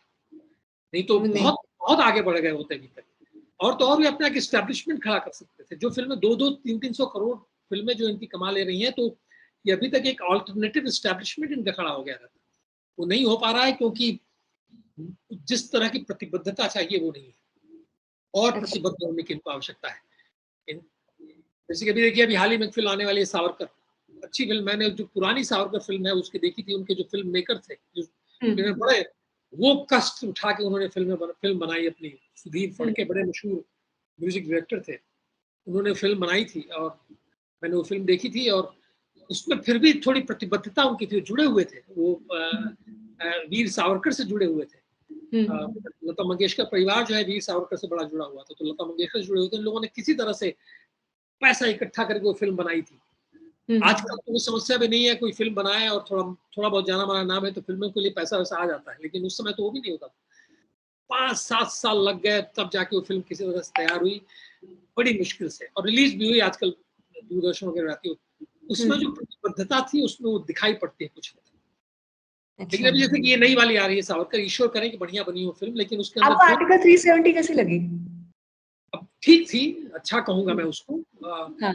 लेकिन उसको एक मैं अगेन वही, जैसे कि विषय का प्रचार उसने बहुत अच्छा किया है, लेकिन फिल्म के तौर पर मुझे लगा, और फैक्चुअली तो खैर वो पूरी तरह से वो कल्पना पर ही आधारित वो फिल्म है, राइट। तो फैक्चुअली भी हो सकती थी, फैक्चुअली भी जो है मतलब कि बहुत बढ़िया एक दस्तावेज हो सकती थी। लेकिन ठीक है, चलिए, परफॉर्मेंसेस वगैरह ठीक ठाक थे, लेकिन फिर भी उसमें मैं उसमें भी कहूंगा कि उसमें जो सारी संभावनाएं थी उसको एक्सप्लोर करने का प्रयास नहीं किया गया है। बहुत ही सीमित दृष्टिकोण से इसको बना दिया गया है, जिससे कि फिल्म जो है वो लोगों को एंगेज रख सके। फिल्म लोगों को एंगेज रखती है, आप अंत तक उससे जुड़े रहते हैं, और उसमें अपना मैसेज कुछ हद तक उसमें से आप लेके चले जाते हैं। लेकिन जिस तरीके का शोध उसमें भी होना चाहिए था, और उसके लिए तो शोध करने के लिए कोई लंबा चौड़ा जाने की आवश्यकता थी नहीं, वो सब कुछ उपलब्ध था, वो तो सारे फुटेज उपलब्ध थे। कई बार मैं देखता हूँ ये, जैसे कि अगर आप देखें तो कश्मीर फाइल्स, तो उसके जो ओरिजिनल फुटेज थे वो सारे उपलब्ध थे। अब मुझे थोड़ा ये दुख होता है कि जो कुछ उपलब्ध मटेरियल है, जैसे कि ये जो बस्तर वाली फिल्म है, उपलब्ध है मटेरियल आपके पास, उसके विजुअल्स उपलब्ध है, उसके लिए सब कुछ है, फिर भी आप जो है उसके साथ जितना न्याय होने की संभावना है वो न्याय नहीं कर पा रहे हैं। मेरा अपना ये दृष्टिकोण है, लेकिन मैं थोड़ा दूसरे तरीके से सोच के कह रहा हूँ। लेकिन वैसे सामान्य पॉपुलर लोकप्रिय आधार पे चल रहा है तो अच्छा है, कल शुरुआत तो हो गई, कम से कम कुछ तो हो रहा है, नहीं तो ये भी नहीं होता था। ये आधार बन जाता जिससे कि अपना ये जो राष्ट्रवादी फिल्मकारों का एक बहुत ही रोबस्ट इकोसिस्टम इनका भी खड़ा हो जाता, तब और आनंद आ जाता, मजा आ जाता। वो नहीं हो पा रहा। तो एक फिल्म चलती है, दूसरी फिल्म फ्लॉप हो जाती है, इसके बाद 3 राष्ट्रवादी फिल्में लाइन से आती हैं, उनको कोई देखने नहीं आता, क्योंकि ठीक से बनती नहीं, वो कहीं ना कहीं उसमें समस्या होती है, जिस तरह के शोध की आवश्यकता है वो नहीं करते। ये सब है चीजें उसमें। तो मतलब आपको लगता है कि वन ऑफ चीजें हो रही हैं, बीच बीच में वन ऑफ चीजें हो रही है, कोई हिट हो रही है, हो रही है, लेकिन जो एक जो कहा आपने प्रतिबद्धता आपकी रहती है ना, तो आप एक बहुत ही संगठित तरीके से आप काम करते हुए अपना इकोसिस्टम तैयार करते हैं। राइट, ठीक है, वो हो नहीं रहा है। अपने इंडिविजुअल साइलोज में सब लोग अपनी अपनी जगह पे काम कर रहे हैं, और उसमें जो जिस तरह कमिटमेंट चाहिए उस कमिटमेंट के साथ नहीं कर रहे हैं। अभी भी जो उनका जो एक आत्मविश्वास होना चाहिए, जैसे कि भारतीय होने के नाते, हिंदू होने के नाते जिस प्रकार का आत्मविश्वास होना चाहिए आपके अंदर, वो अभी भी वो लैकिंग। और जिनके पास आत्मविश्वास है, जो ज्ञानी भी है, वो तो पहले ही कॉम्प्रोमाइज कर लेते हैं। हमारे मित्र हैं प्रकाश द्विवेदी जैसे कि, वो भी कर लेते हैं कॉम्प्रोमाइज, क्योंकि उस एस्टेब्लिशमेंट का हिस्सा रहना है, उन्हीं के साथ उनको कम्युनिकेट करना है, वार्तालाप करना है, तो उसमें कुछ अपनी बात वो कह नहीं सकते तो पूरी तरह से। थोड़ा बहुत वो अपना करते रहते हैं, लेकिन ठीक है, अपनी जगह बने रहे, कहीं कहीं एस्टेब्लिशमेंट में सारे लोग बैठे रहे, लेकिन ये संगठित प्रयास करते रहे कि कैसे उसमें धीरे धीरे चीजों को सुधारना है, ये अपेक्षित है। और ये अगर ये करेंगे तो फिर परिवर्तन बहुत तेजी से आएगा, तब होगा कुछ परिवर्तन। क्योंकि बहुत विषय है हमारे पास कहने के लिए, सारी दुनिया को कहने के लिए। जो कहते हैं ना भारतीय जनता पार्टी के लोग, संघ के लोग जो कहते हैं कि हमें सारी दुनिया को कुछ देना है, वापस देने के लिए कुछ है, तो है सही में देने के लिए, लेकिन क्या देना है इसकी जानकारी आपके पास रहनी चाहिए। वो आपका जो कहा जाता है कि जो एक विजन, एक दृष्टि आपकी वो होनी चाहिए, आपकी क्या कहना है, कैसे करना है। यहाँ तो हम देखते हैं कि विदेशियों के पास वो दृष्टि आ जाती है, हमारे पास वो दृष्टि नहीं आ पाती। हमारे फिल्म मेकर्स जो उसको पूरी तरह से नहीं समझते। अच्छा, आपको एज अ फिल्म क्रिटिक कभी ये समस्या होती है, जैसे आप एनिमल मूवी को एनालाइज कर रहे हैं, ठीक है, तो एनिमल मूवी ने काफी सारे इश्यूज ऐसे टच किए जो कि राइट वाली आइडियोलॉजी को सपोर्ट करते हैं या कुछ प्रमोट करते हैं, बट वो काफी लोग ये बोलते हैं, जो उसके क्रिटिक्स है, कि वो स्टोरी टेलिंग एंगल से इतनी कोई ग्रेट मूवी नहीं थी, इट वाज अ ड्रैग थोड़ा सा। सो आपने देखी है एनिमल? अब मैंने थोड़ी थोड़ी बीच बीच में पीसमील देखी है, पूरी नहीं देखी है। तो जो देखा आपको क्या कैसी लगी? ठीक है, मुझे ऐसे नहीं है, कई बार होता है कि everybody saying the movie is great, so आप फोर्स में होके बोल देते हैं, पर कई बार मूवी एवरेज होती है, एंड जस्ट बिकॉज वो आपके एजेंडा या आपके आइडियोलॉजी को सपोर्ट कर रही है, बट फिर भी हो सकता है वो स्टोरी टेलिंग एंगल से इतनी ग्रेट नहीं थी। अरे वो कोई कुछ सपोर्ट नहीं कर रही थी, ना आइडियोलॉजिकल सपोर्ट कर रही थी, ना कुछ कर रही थी। अब उसमें लगा लोगों को, अब चूंकि वो जो फिल्म मेकर है उनके प्रति कुछ लोगों का लगाव हो गया है। प्रतीक जी वगैरह, उनको लगता है कि उनके अंदर राष्ट्रवादी कुछ बात है, कुछ कहा होगा उन्होंने। मैं बहुत उनके जो क्या नाम है उनका, जो उनके जो डायरेक्टर है, मैंने उनको बहुत वांगा, रेड्डी वांगा, क्या वांगा है ना? एक फिल्म जो मैंने देखी थी, मैं उससे बहुत कबीर सिंह उन्होंने पहले वो उससे मैं बहुत प्रभावित नहीं हुआ था। लेकिन बाकी सारे लोग प्रभावित थे उसमें, और लोग लगता था कि इनके अंदर कुछ राष्ट्रवादी कुछ है। और धड़ाधड़ राइट वाले जो यूट्यूब पे सीरियल्स कर रहे हैं कि एनिमल ने बजा दी उनकी, ये कर दिया, वो कर दिया। तो महीने भर बाद मैं गया देखने के लिए, इन लोगों की वजह से गया देखने। मैं देखता नहीं हूँ आजकल फिल्म, लेकिन अब चूंकि प्रतीक जी वगैरह इन सारे लोगों ने उसकी चर्चा करी, तो मैं गया देखने के लिए। राइट। और देख के अब देख के आया मैं इंटरवल के बाद 5 मिनट, वैसे भी मैं फिल्में देखना मेरे लिए बड़ा असह्य हो जाता है। जो बड़े नामी गिरामी फिल्में भी देख के मुझे कभी लगता है कि सब क्या बकवास देख रहा हूँ। तो इंटरवल के बाद में 5-7 मिनट और रहा, इसके बाद मैं छोड़ के चला आया बीच में, जबकि उसका टिकट का मैंने कितना 400 रुपया कितना दिया था मैंने उसका। अच्छा। तो इतना पैसा खर्चा करके गया था, लेकिन इंटरवल के बाद हमने कहा क्या देखें ये बकवास, कुछ नहीं है उसके अंदर। उसका जो लेकिन इन फाइट। लोगों ने कहा कि चलो ठीक है, वो एक अब उसका विरोध कर रहे हैं, वो सब जो दूसरे तरह वाले लेफ्ट लिबरल क्रिटिक्स उसका विरोध कर रहे हैं उस फिल्म का, तो इन हाँ। लोगों ने कहा कि कर दो सपोर्ट। तो ये भी थोड़ा सा चलता है, मैं चलो ठीक है, तो इसलिए मैं 1 महीने बाद देखने गया था उसको, बहुत दिनों बाद जाके देखता हूँ फिर मैंने उसका रिव्यू भी लिखा है। एक्चुअली अच्छा। गया देखने के लिए तो मैंने उसका एक रिव्यू लिखा। ऐसे अच्छा। एक फिल्म बनी थी इनकी जो इन्होंने बनाई थी, अक्षय कुमार वाली जो फिल्म बनी थी, ओ माई गॉड 2, तो उसका हाँ। नेगेटिव रिव्यू जो है किया था प्रतीक गोराड़े ने, तो हमने कहा ठीक है मैं भी देखने जाऊंगा, लेकिन 1 महीने बाद देखने जाऊंगा। जो फिल्म का जो कुछ सब कुछ हो चुका है वो देखने जाऊंगा, फिर मैं लिखूंगा रिव्यू। ठीक उसका है। रिव्यू मैंने फिल्म देखने गया, मैं उसका रिव्यू मैंने लिखा और मैंने लिखा कि बकवास है ये। और फिर मैंने हाँ। उस रिव्यू को भेजा हमारे जो मित्र महोदय हैं उनको, जो उससे जुड़े हुए थे, उन्हीं का हाँ। नाम आगे रहता था। हाँ। मित्र हैं इसलिए मेरे अत्यंत ही नेगेटिव रिव्यू को भी उन्होंने बुरा नहीं माना उसका। हम लोग अच्छा। मित्र ही रहेंगे, उसमें कोई समस्या नहीं है, क्योंकि मित्रता हम लोग की से वो वो कुछ नहीं थे तब से हमारी मित्रता है। हम लोग थिएटर में एक साथ थे तब से हमारी मित्रता है।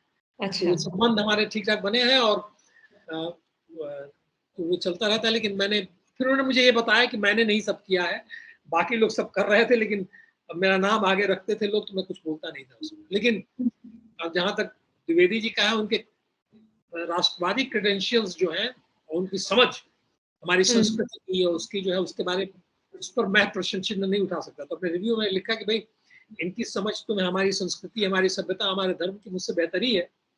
जिस तरह का इन्होंने टेलीविजन सीरियल बना दिया चाणक्य, क्या कहूँ, लेकिन ऐसे फिल्म कैसे उन्होंने बनवा दी मेरी समझ में नहीं आया। ये रिव्यू मैंने 1-1.5 महीने बाद डाला ऐसे, ये कभी कभी करता हूँ। इसका भी एनिमल को भी मैंने हमारे ख्याल से महीने भर बाद देखा या 3 हफ्ते बाद देखा मैंने। बकवास थी अब उसमें, ठीक है हमारे इकोसिस्टम क्या है, दोनों की तरह सपोर्ट करो उनका, लेकिन फिल्म कोई खास नहीं। हाँ, फिल्म कोई खास नहीं थी। इट्स जस्ट कि जो मूवी मेकर है, he has capitalised on the politics of right and left. कुछ राइट लेफ्ट पॉलिटिक्स भी नहीं है उसके अंदर। उसे स्वस्तिक बीच में डाल दिया। वो कोरियन फिल्में और ये सब बनती है सारी, जो प्रेरणा लेके वो बना दिया गया है सब उसमें। हाँ, तो जबरदस्ती बनी, बहुत कंट्राइव इनफैक्ट जैसे ही था। इनफैक्ट कुछ यूट्यूबर से मैंने मतलब पर्सनली बात की जो सपोर्ट कर रहे थे, तो वो थे हम तो इसलिए सपोर्ट कर रहे हैं क्योंकि लेफ्ट की लग रही है। सो ये कारण भी हो सकता है, उसमें कहीं बुरा नहीं है, कभी कभी होना चाहिए, मतलब लोगों के अंदर ये भावना भी रहनी चाहिए कि ठीक है अब नहीं भी है 100%, तो इसीलिए मैं देखने चला जाता हूँ, इस कारण ही देखने चला जाता हूँ, चलो देख लें बाद में लिखते हैं क्रिटिसिज्म वगैरह, लेकिन बाद में करना जरूरी है, क्योंकि अगर इनको बताया नहीं गया, इनको सही फीडबैक नहीं मिला, तो वो गलतियां करते ही चले जाएंगे। तो वैसे राइट, बस्तर कर देख क्या है, मैं तो बहुत बाद में जाके कभी कुछ लिखूंगा तो लिखूंगा इसके। अब जैसे राइट। कि ये इनकी फिल्म बनी थी वैक्सीन वॉर, तो मैं वो किताबें मैंने मंगवाई, मैंने पढ़ी उनको। तो किताब भी वो सतही तरीके से ही लिखी गई है, लेकिन मैंने पढ़ा उसको, लेकिन उन्होंने उसका भी उपयोग ठीक से किया नहीं है विवेक अग्निहोत्री ने। नहीं तो वो अच्छा। फिल्म बहुत सुंदर बन सकती थी, वैक्सीन वॉर भी बहुत सुंदर बन सकती थी, और भी बहुत सुंदर बन सकती थी। अच्छा। तो अब यही है कि अब कभी किसी समय मिलेगा तो लिखेंगे, अगर पढ़ना होगा पढ़ेंगे लोग, तो शायद कुछ सुधार हो। और लेकिन के सारे लोगों के पास संभावनाएं हैं बहुत कुछ कर पाने की, क्योंकि अब एक उनको आधार मिल गया है। अब उस आधार को फिर से दोबारा एक तोड़ दें, एक मंच मिल गया, आपने मंच को खुद ही ध्वस्त कर दिया, ये ना करें। अब जैसे कि ये सावरकर वाली फिल्म है, मैं बता रहा था आपसे, तो अच्छी लगी है, उसको हम लोग देखने जाएंगे, प्रचार भी करेंगे, सब कुछ करेंगे। लेकिन उसमें मेरे मन में आया कि सावरकर के 2 बड़े सुंदर गीत हैं। एक है सागरा प्राण तड़मड़ला, इसमें शिकायत कर रहे हैं सावरकर विदेश में, लंदन में बैठे हुए, कि तुम मुझे इतनी दूर ले आए हो, मुझे तुमने दूर कर दिया अपनी भारत माता से। बड़ी लंबी कविता है, उसको देखिएगा, उसके अर्थ जो है मिल जाएंगे आपको।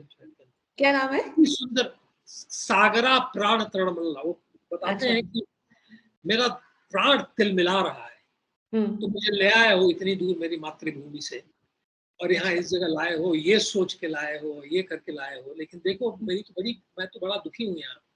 वो क्यों तुमने मेरे साथ ऐसा किया हे सागर। तो ये मैं अपनी मातृभूमि के लिए, और मातृभूमि की जो उसमें एक तरीके से वंदना है। एक और है नमोस्तुते, एक बड़ा बढ़िया वो गीत है, मैं वर्ड्स अभी नहीं याद आ रहे हैं, देख लीजिएगा।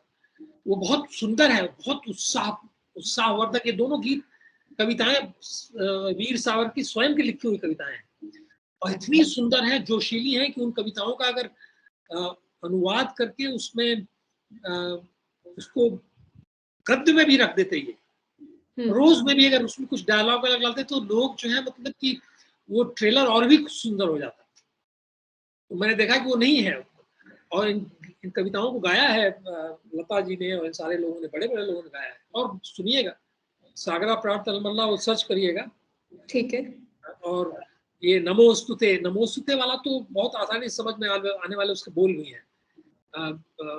वो है स्वतंत्रता की देवी को नमस्कार किया जा रहा है। आजादी के नारे लोग लगाते हैं ना, आजादी आजादी, तो सावरकर जो है उस समय ये कविता लिख के चले गए, आजादी की देवी की वंदना करके चले गए। और इतनी जोशीली वंदना है ये, अगर आप पढ़ेंगी तो आप भाव विवल नहीं हो जाएंगे, आप लगेगा देश के लिए मर मिटना चाहिए। अच्छा। तो वो भाव जो है जन्म लेता है। अच्छा, वीर रस में भी है और राष्ट्रवादी पूरी तरह से। सावरकर का वही चरित्र था, वही वीर सावरकर ऐसे ही कहने के लिए वीर नहीं थे, प्रेरणादायी थे वो।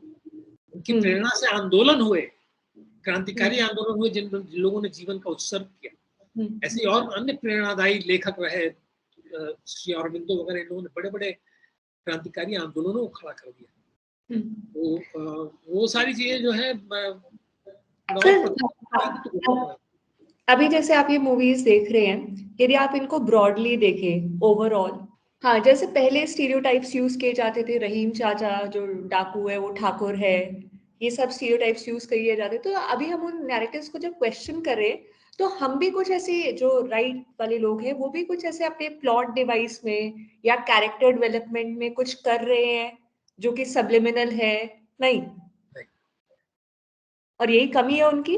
आपने पता नहीं आपने देखी है कि नहीं, मैं देखता नहीं बॉलीवुड की फिल्म, मैं कह नहीं सकता, लेकिन अगर आप देखेंगे उसके अंदर तो क्या आपको ऐसा कुछ नजर आता है जहाँ जैसे कि मान लीजिए ओ माय गॉड 2 ये फिल्म बना, तो उसमें तो ये नहीं किया गया है। उसमें नहीं किया गया। मैंने आर्टिकल 370 देखी, उसमें थोड़ी डिवाइस, उसमें भी उन्होंने रन डाउन ही किया एक तरीके से देखा जाए तो। प्रतीक जी जो कहते हैं वो सही कहते हैं, उसमें एक तरीके से रन डाउन ही किया है। अभी भी ये रन डाउन तो करते ही हैं। अभी भी जो हमारे प्रतीक है, प्रतिमान है, उनको रन डाउन करना है। अब तो खैर राजनीतिक ही खुल्लम खुल्ला करना है, जिस तरह के भाषा का कभी उपयोग किया जा रहा है, तो खुल के कहा जा रहा है कि सनातन का विनाश करना है। और अगर दक्षिण भारतीय फिल्मों को देखें तो तमिल फिल्में हैं या मलयालम फिल्में हैं, उसमें खुल के ये थीम इनकी चलती है कि सनातन का विनाश करना है। वहां तो रामास्वामी नायकर जो है वो उन दिनों में जुलूस निकाला करता था वहां सड़कों पे तमिलनाडु के अंदर, और जिसमें जूते की माला वगैरह पहनाते थे ये लोग रामचंद्र जी को, सब कुछ। और उसके विरोध में हम लोग, उस समय बहुत ज्यादा नहीं था, विद्यार्थी परिषद या विश्व परिषद बहुत ज्यादा नहीं था, लेकिन मुझे याद है बचपन में हम लोग अपना जुलूस निकालते थे। मैं छोटे शहर बलिया से आता हूँ, वहां अपना जुलूस रामास्वामी नायकर के विरोध में निकालते थे। अभी भी वो सब कुछ तो हो ही रहा है। जो अपने आप को हिंदू कहने वाले हैं, लेकिन वो तो पूरी तरह से जो मिशनरी एजेंडा है उसको, जो इवेंजेलिकल एजेंडा है उसको सपोर्ट करते हैं। ये सब कमल हसन वगैरह अपने आप को हिंदू ही कहते हैं वो, लेकिन कहने के लिए हिंदू है, लेकिन जो एजेंडा और जो मूर्खतापूर्ण तरीके से समर्थन करते हैं जो इवेंजेलिकल एजेंडा का, वो हमारे लोग समझ से परे हैं। यहाँ तो पूरी एक राजनीतिक पार्टी, उसका एक अध्यक्ष, तमिलनाडु की कांग्रेस का अध्यक्ष जो है वो बोल रहा है कि हम लोग काम इसलिए कर रहे हैं जिससे कि सनातन को समाप्त किया जाए। ये बहुत पुराना एक वीडियो है, मैंने कहीं किसी जगह उसको बना के डाला था, मैं आपको उसका लिंक भेजूंगा, जिसमें वो बोलता है, उसका ट्रांसलेशन दिया गया था। तो ये सारे लोग खुल के अब तो बोलने लगे हैं।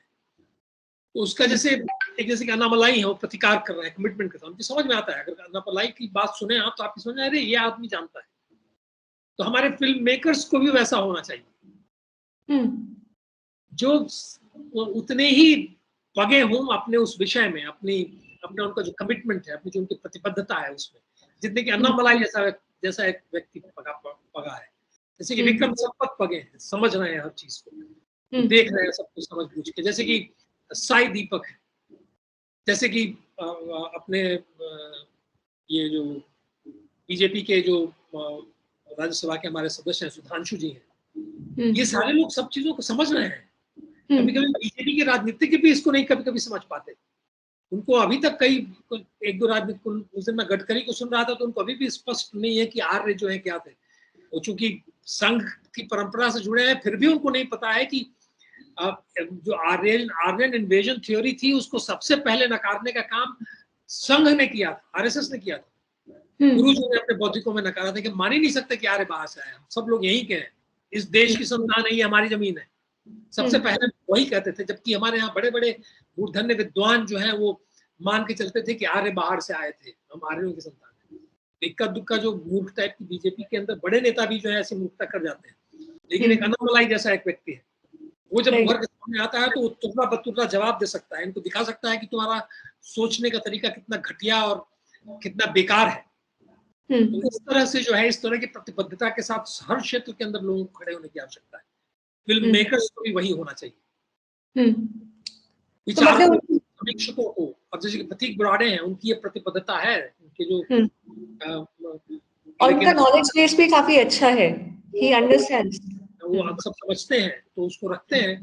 ये बात अलग है कि वो एनिमल फिल्म का समर्थन इसलिए करते हैं, चलो भाई हमारे इकोसिस्टम वाला हमारा आदमी है, करे समर्थन। जैसे कि अभिजीत भारती है, वो किसी फिल्म का प्रमोट कर रहे हैं, अपना आदमी, चलो कर ही देंगे इसको, तो ये सब करते हैं लोग, ठीक है, उसमें कहीं कोई समस्या नहीं है, करना चाहिए।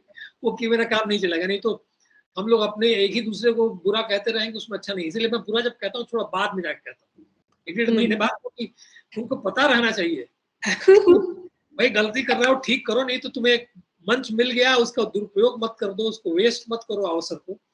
नहीं तुमने प्रतिबद्धता जन्म ले रही है तुम्हारे अंदर, तो उसको प्रतिबद्धता को जन्म लेने दो, कुछ तो करो।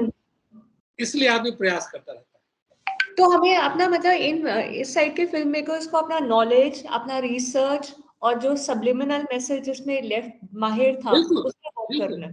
बिल्कुल, बहुत काम करना है, बहुत काम करना है, और उनको काम करना चाहिए, क्योंकि ये अवसर है। और उसमें उनकी जो खुद की स्वयं जो उनके अंदर उनकी जो क्षमता है, उसका विकास होगा। और ऐसा विकास होगा, इन लोगों को, अधिकांश ये जो फिल्म मेकर हैं, इन्होंने सारी दुनिया की फिल्मों को यहाँ देखा होगा, लेकिन मैंने तो उनको बाहर विदेशों में फिल्म फेस्टिवल में जाके देखा है। 7-8 साल तक यही मैंने अपने जीवन में किया, ये देखने के लिए कि दुनिया में क्या चल रहा है। अच्छा। और वहां जाके जो है मैंने देखा, और मैंने उसके आधार पर मैं लिखा करता था कि हम कहीं किसी मामले में इनसे कमजोर नहीं, हमसे बेहतर हैं, और ये हमारा अवसर है कि हम इनसे आगे बढ़ जाएं, क्योंकि इनकी फिल्में बड़ी बकवास बन रही हैं। ये जो मशहूर फिल्में हैं जिनको बड़े बड़े अवार्ड मिलते हैं, वही बकवास फिल्में हैं। आप लोग समझिए इस बात को, इस अवसर का लाभ उठाइए। भारतीय सिनेमा जो है दुनिया को चकाचौंध कर सकता है, अचंभित कर सकता है। अभी बिल्कुल राइट कंडीशंस है, बिल्कुल राइट कंडीशन है, क्योंकि नहीं, सामने वाला बाजार खाली है। वहां जिस प्रकार का प्रभावी फिल्म आप बना सकते हैं, वो संभावना, अगर आप अपनी संस्कृति से जुड़े हुए हैं, अपनी सभ्यता से जुड़े हुए हैं, अपने धार्मिक परंपरा से जुड़े हुए हैं, तो वो तो बहुत कुछ दे सकते हैं सारी दुनिया को। जैसे कि अगर आप देखें वो फिल्म जो बनी अवतार, अवतार पूरी तरह से भारतीय संस्कृति परंपरा के ऊपर आधारित फिल्म थी। इस परंपरा को ये सारी जो अब्राहमिक रिलीजन है वो गाली देते हैं, और उस पर मूवी बना के पैगन कहते हैं, पैगनिज्म और ये सारे नाम देते हैं वो, और वो कहते हैं उसी को आधारित करके वो बनी हुई है।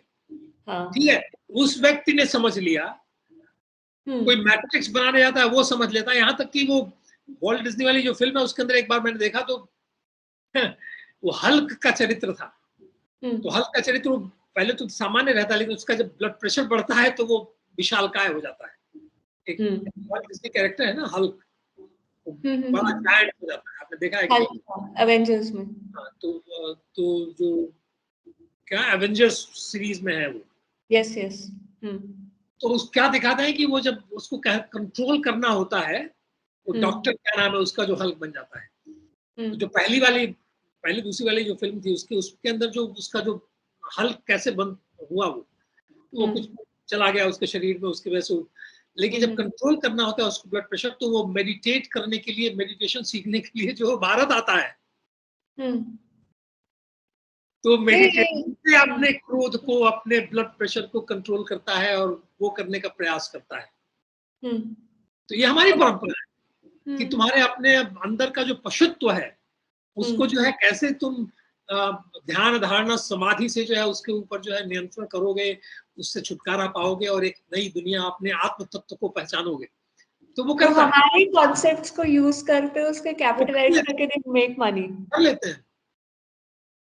वो हमारे फिल्म मेकर जो है इन सारे न्यूएंसेस को समझने का प्रयास नहीं करते। कोई भी फिल्म बना रहे हैं, वो जो नक्सलवाद पे बस्तर फिल्म बन रही है, कोई फिल्म, उस थोड़ा सा अध्ययन करने की आवश्यकता है। और उसके अंदर देखिए, एक आप जब लिखने जाएं कुछ, तो कोई भी चीज लिखेंगे आप या कोई चीज रचना आप करेंगी, हाँ जी, आपकी अगर प्रतिबद्धता उसके अंदर नहीं है, आपका जुड़ाव उससे नहीं है, तो अगर आप अपने प्रति ईमानदार हैं, अगर आप अपने आप को देखने की क्षमता आपके अंदर है कि अपने काम खुद स्वयं देख सकें कि आपने कितना अच्छा लिखा है, कितना अच्छा नहीं लिखा है, वो क्षमता आपने अपने अंदर विकसित कर ली है। और बहुत महत्वपूर्ण बात है वो विकसित होना उस क्षमता का। आप कुछ लिखेंगी तो आपके समझ में आएगा कि ये ठीक नहीं है, ये मेरी प्रतिबद्धता, ये जो है संप्रेषण मेरा जो है वो सही नहीं है, गलत है, इसमें कुछ गड़बड़ है, ये नकली है, मैं झूठ बोल रही हूँ, मैं अपने आप को धोखा दे रही हूँ। आपको लग जाएगा, किसी को भी लग जाएगा। जब आप कुछ चीज करते हैं तो आप अपने आप को उसको ऑब्जेक्टिवली उसको थोड़ा दूर रह के स्वयं भी देख सकते हैं। वो क्षमता देख लेने ये ठीक नहीं है, तो आप उसको रिजेक्ट करते हैं। और फिर जब स्वस्फूर्त कुछ होता है, प्रेरणा आपके अंदर आती है, जब तब आप लिखते हैं तो बड़ा सुंदर लिख के आता है। तो फिल्म लेखन भी वही है, जोड़ तोड़ की एक अपनी एक लिमिटेशन है, उसकी एक सीमा है। जो क्राफ्ट है, जो फिल्म लेखन का, उसकी क्राफ्ट की एक सीमा है। क्राफ्टी फिल्म आप लिख सकते हैं, एक क्राफ्टी टेलीविजन सीरियल बना सकते हैं, जिससे कि हर एपिसोड के एंड में लोग उत्सुक रहे कि अगले वाले में क्या आने वाला है। ये तो थोड़ा बहुत आप खेल सकते हैं। लेकिन अगर कोई फिल्म आप बना रहे हैं, फिल्म विशेष तौर से एक कला के तौर में बना रहे हैं, तो उसके लिए थोड़ा वो आपका जो स्व प्रेरणा है, आपकी अंतः प्रेरणा है, उसका बड़ा महत्व है। उससे जो बन निकल के आती है फिल्म, वो बहुत ही प्रभावी होती है, उसका बड़ा इम्पैक्ट पड़ता है उसमें जो डायलॉग। मेरे पर्सनली मतलब ये बातचीत और ये संवाद का ऑब्जेक्टिव यही है कि मैं चीजों को डायरेक्टली फ्रॉम द एक्सपर्ट समझूं, क्योंकि जब तक मैं अच्छी तरह खुद समझूंगी नहीं, तब तक मैं अपने शब्दों में और स्क्रिप्ट में उतार ही नहीं पाऊंगी। नहीं, आप कोई भी कोई चीज जो समझा सकता है, हमारी जो परंपरा है वो भी यही परंपरा है। राइट। आप किसी चीज के स्वरूप को समझ सकती हैं, उसकी रूपरेखा समझ सकती हैं, उसका क्राफ्ट समझ सकती हैं, लेकिन प्रेरणा आपकी अपनी होनी है। हमारी जो परंपरा है, उपनिषद परंपरा यही है, उत्तिष्ठत जागृत प्राप्य वरान निबोधत। उठो, जागो और ज्ञान प्राप्त करो। तो ज्ञान जो है वो गुरु से जाके लिखने के लिए नहीं है कि लिख लिया।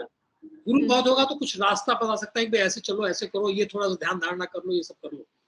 लेकिन जो लिखना है आपको, जो आपकी रचना है, वो आपके अंतः प्रेरणा से, आपकी जो खुद की प्रतिबद्धता है कि मुझे कुछ, मेरे पास कुछ बहुत महत्वपूर्ण कहने के लिए है और मैं उसको कह के रहूंगा, उससे उपजता है।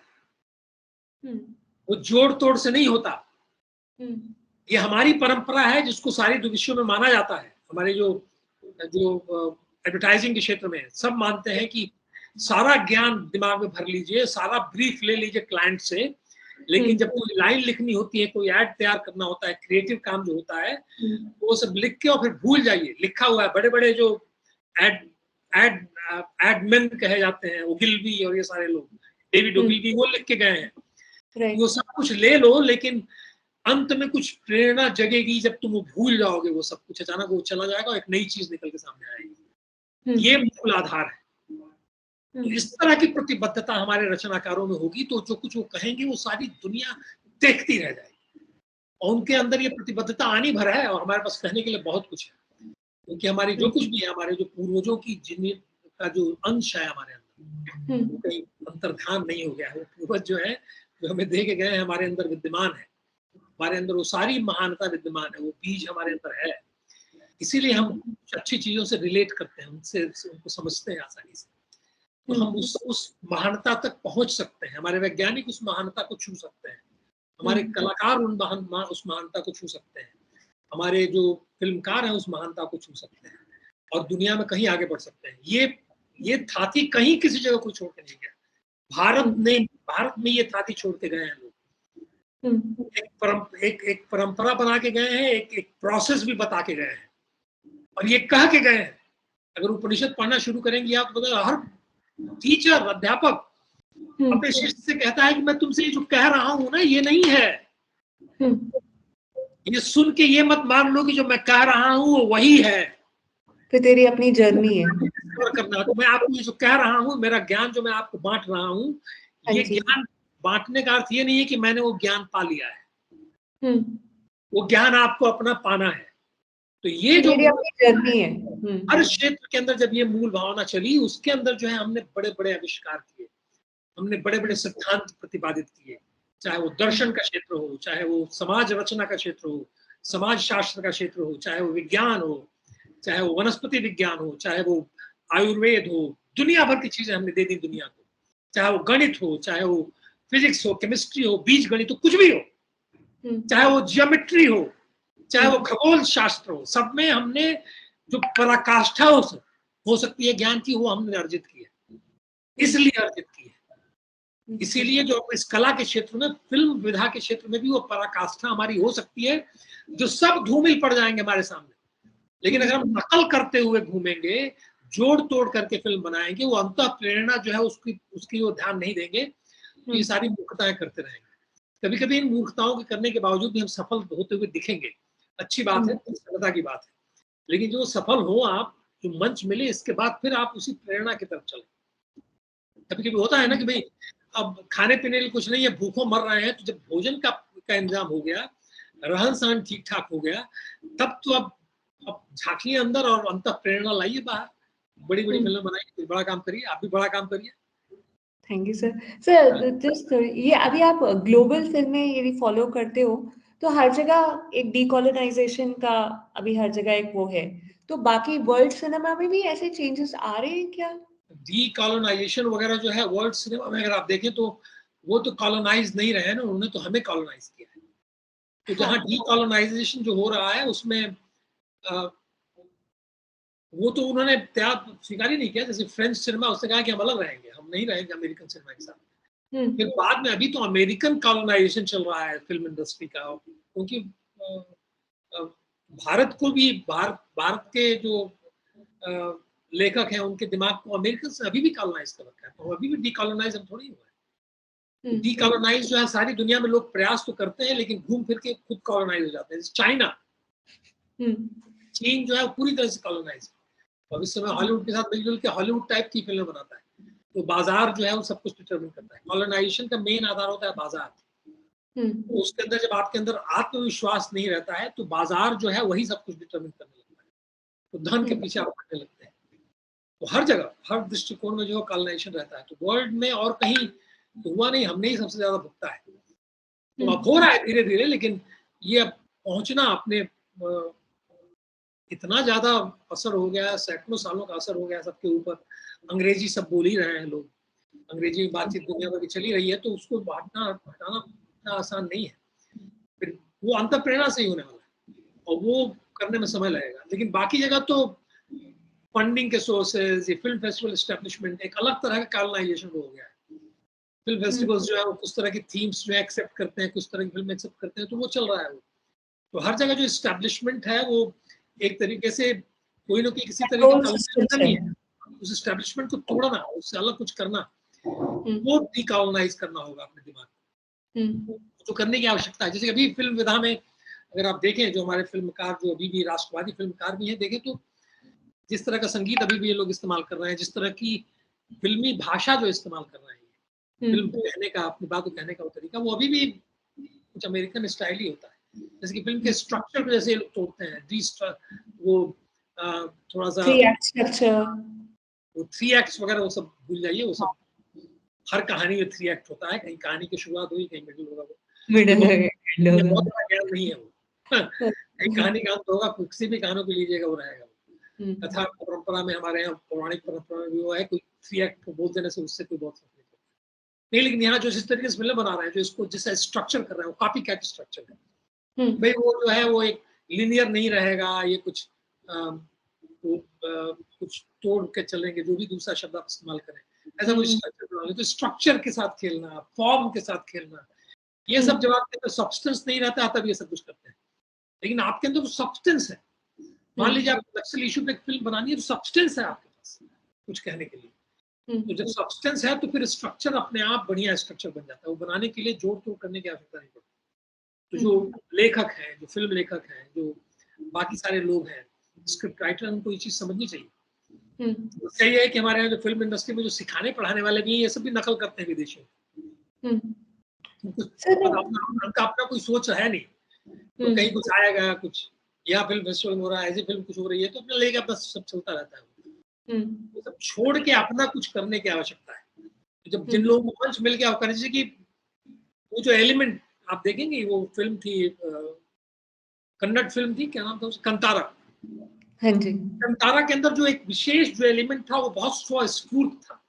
विशेष रूप से जो शुरू में जो वो जो ओझा वाला जो है, वो क्या नाम था उनका, वो जो चरित्र जो था, वो जो वो भूत कोला,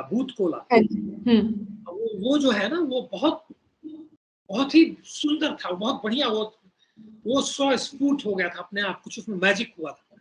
वो स्ट्रेंथ थी उसकी, उस फिल्म की शुरुआत में और अंत में, दोनों चीजें जो है, वो भूता कोला वाला जो एलिमेंट है वो अपने आप हो गया था, वो इतना सुंदर हो गया था, उसका संगीत इतना सुंदर हो गया था। तो वो जो चीज जब होगी ना, तब जाके आपका डीकॉलोनाइज होगी पूरी तरह से, और तो आपने अपने पोटेंशियल का पूरा वो करेंगे, यूज करेंगे। सर, ये फाइनल क्वेश्चन कि आपने कुछ ऐसी नैरेटिव शेकिंग मूवी देखी है जिसको इम्पैक्ट आप पे पर्सनली बहुत हुआ है? याद नहीं रह गया मुझे कई फिल्मों के बारे में, लेकिन जैसे कि कुछ पुरानी फिल्में जो हमने देखी हैं, हाँ। बहुत पुरानी फिल्म है, कथाएं तो यहाँ वहां से ली गई उसमें, लेकिन 2 आंखें 12 आंख वगैरह में, तो उसमें बहुत भारतीय तत्व थे, बड़े इंपॉर्टेंट महत्वपूर्ण भारतीय एलिमेंट्स उसके अंदर थे। वैसे अगर आप देखें तो जैसे कि मदर इंडिया, चूंकि वो बोलता तो वो तो क्लास कॉन्फ्लिक्ट को लेकर बनाने की जबरदस्ती का, कहीं किसी गांव में कोई ऐसा बनिया नहीं होगा जो ये सब कर पाए और करे, जिस तरह का चरित्र बनाया गया था।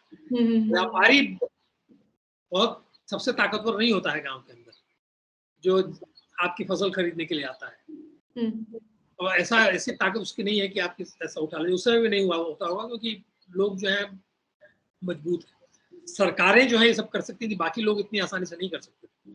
और गांव का जो स्वरूप है, हमारे जो गांव की परंपरा है, उसके अंदर लोग एक दूसरे से मिलजुल के काम करते हैं, एक दूसरे के पूरक होते हैं, कॉम्प्लीमेंट करते हैं। तो वो गांव का नहीं, उसमें गांव के कुछ एलिमेंट्स उसमें फिर भी डाले गए थे, लेकिन जो ये गांव का था तो उसने जो है वो परंपरा, जैसे कि जब वो होली खेलता है, वो गांव की लड़की के ऊपर रंग डाल देता है, जो इसका बेटा है, नरगिस का बेटा, जो छोटा वाला बेटा है, जब रंग डाल देता है, छोटा वाला है बड़ा वाला बेटा, छोटा वाला ही, वो जब रंग डाल देता है तो गांव के लोग उसको मार मार के भगा देते हैं गांव से, ये कहेंगे कि तुमने गांव की बेटी के ऊपर रंग डाला है।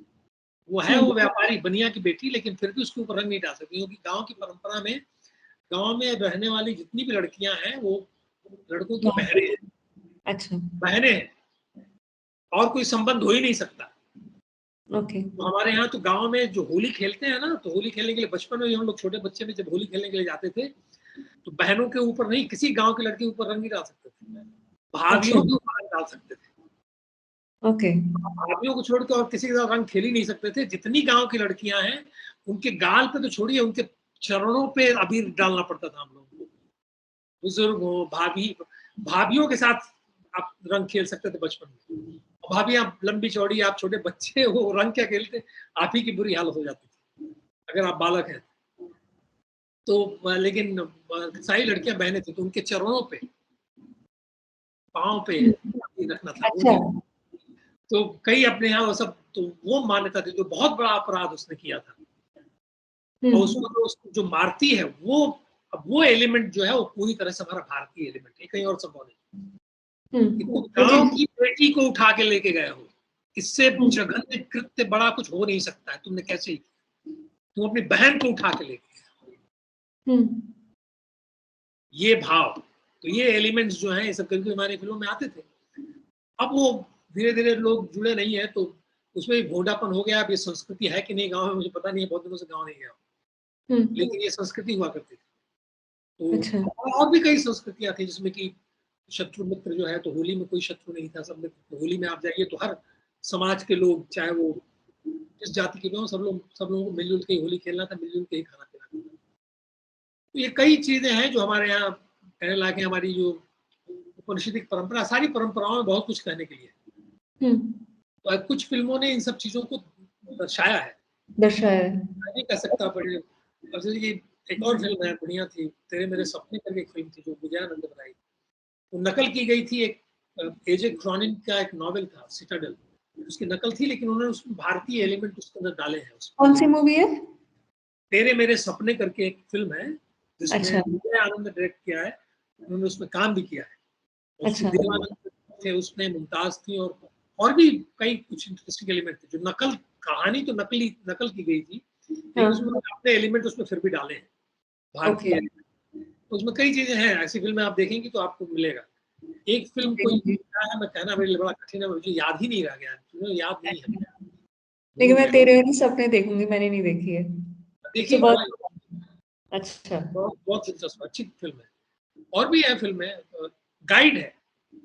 अब गाइड तो भारतीय उपन्यास पर बनी हुई फिल्म है। हाँ।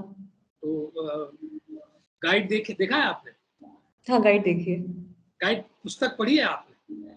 पुस्तक नहीं पढ़ी, मूवी देखी है। पुस्तक बहुत बढ़िया है। तो पुस्तक जो है वो पूरी तरह से, अब देखिए दक्षिण भारत में लिखी गई पुस्तक है। जो ए नारायण थे वो दक्षिण भारतीय थे, आर के नारायण दक्षिण भारतीय थे, दक्षिण भारत में लिखी। लेकिन मैं उत्तर भारत के रहते हुए भी जो कुछ चीजें उसमें बताई गई हैं, लिखी गई उस नॉवेल में, उपन्यास में है, वो बिल्कुल मैं उनसे रिलेट कर सकता था। और वो गांव देहात का ही लेके, उन्होंने कस्बे वगैरह का ही लेके लिखा है। राइट। तो वो संस्कृति जो है उसके कुछ एलिमेंट आए हैं उस फिल्म में, गाइड के अंदर बहुत अच्छे महत्वपूर्ण एलिमेंट, बहुत इंटरेस्टिंग एलिमेंट उसमें आए हैं। किताब अगर आप पढ़े तो आपकी समझ में आएगा। ठीक है, ठीक। ये लोग करते थे ये लोग। अभी आपने बक्सर मूवी देखने जाना है? अभी आपने मूवी देखने जाना है? अभी आपने बक्सर मूवी देखने जाना है? कल देखा था। अच्छा। अब अभी उसके बारे में नहीं बात करें, कुछ समय बाद। हाँ। ठीक है sir, thank you so much. तो इन कंक्लूजन आज हमने एक complex evolving landscape of films के बारे में बात की है, that is challenging established narratives in Bollywood. It is clear कि बॉलीवुड की ये जो एंट्री है इस तरह के जॉनर में, ये कोई फ्लीटिंग नहीं है, ये एक साइन है कि जो हमारी इंडस्ट्री है that is maturing and it has its own टीजिंग problems जो आगे जाके इवॉल्व सॉल्व हो जाएंगी। और अब हमारी जो ऑडियंस है एक पैसिव ऑडियंस नहीं रही, ये एक एक्टिव ऑडियंस बन रही है जो कि डिबेट्स और डिस्कशंस में इन्वॉल्व हो रही है and it's very well shaping the ecosystem. ठीक है sir, thank you so much. Okay.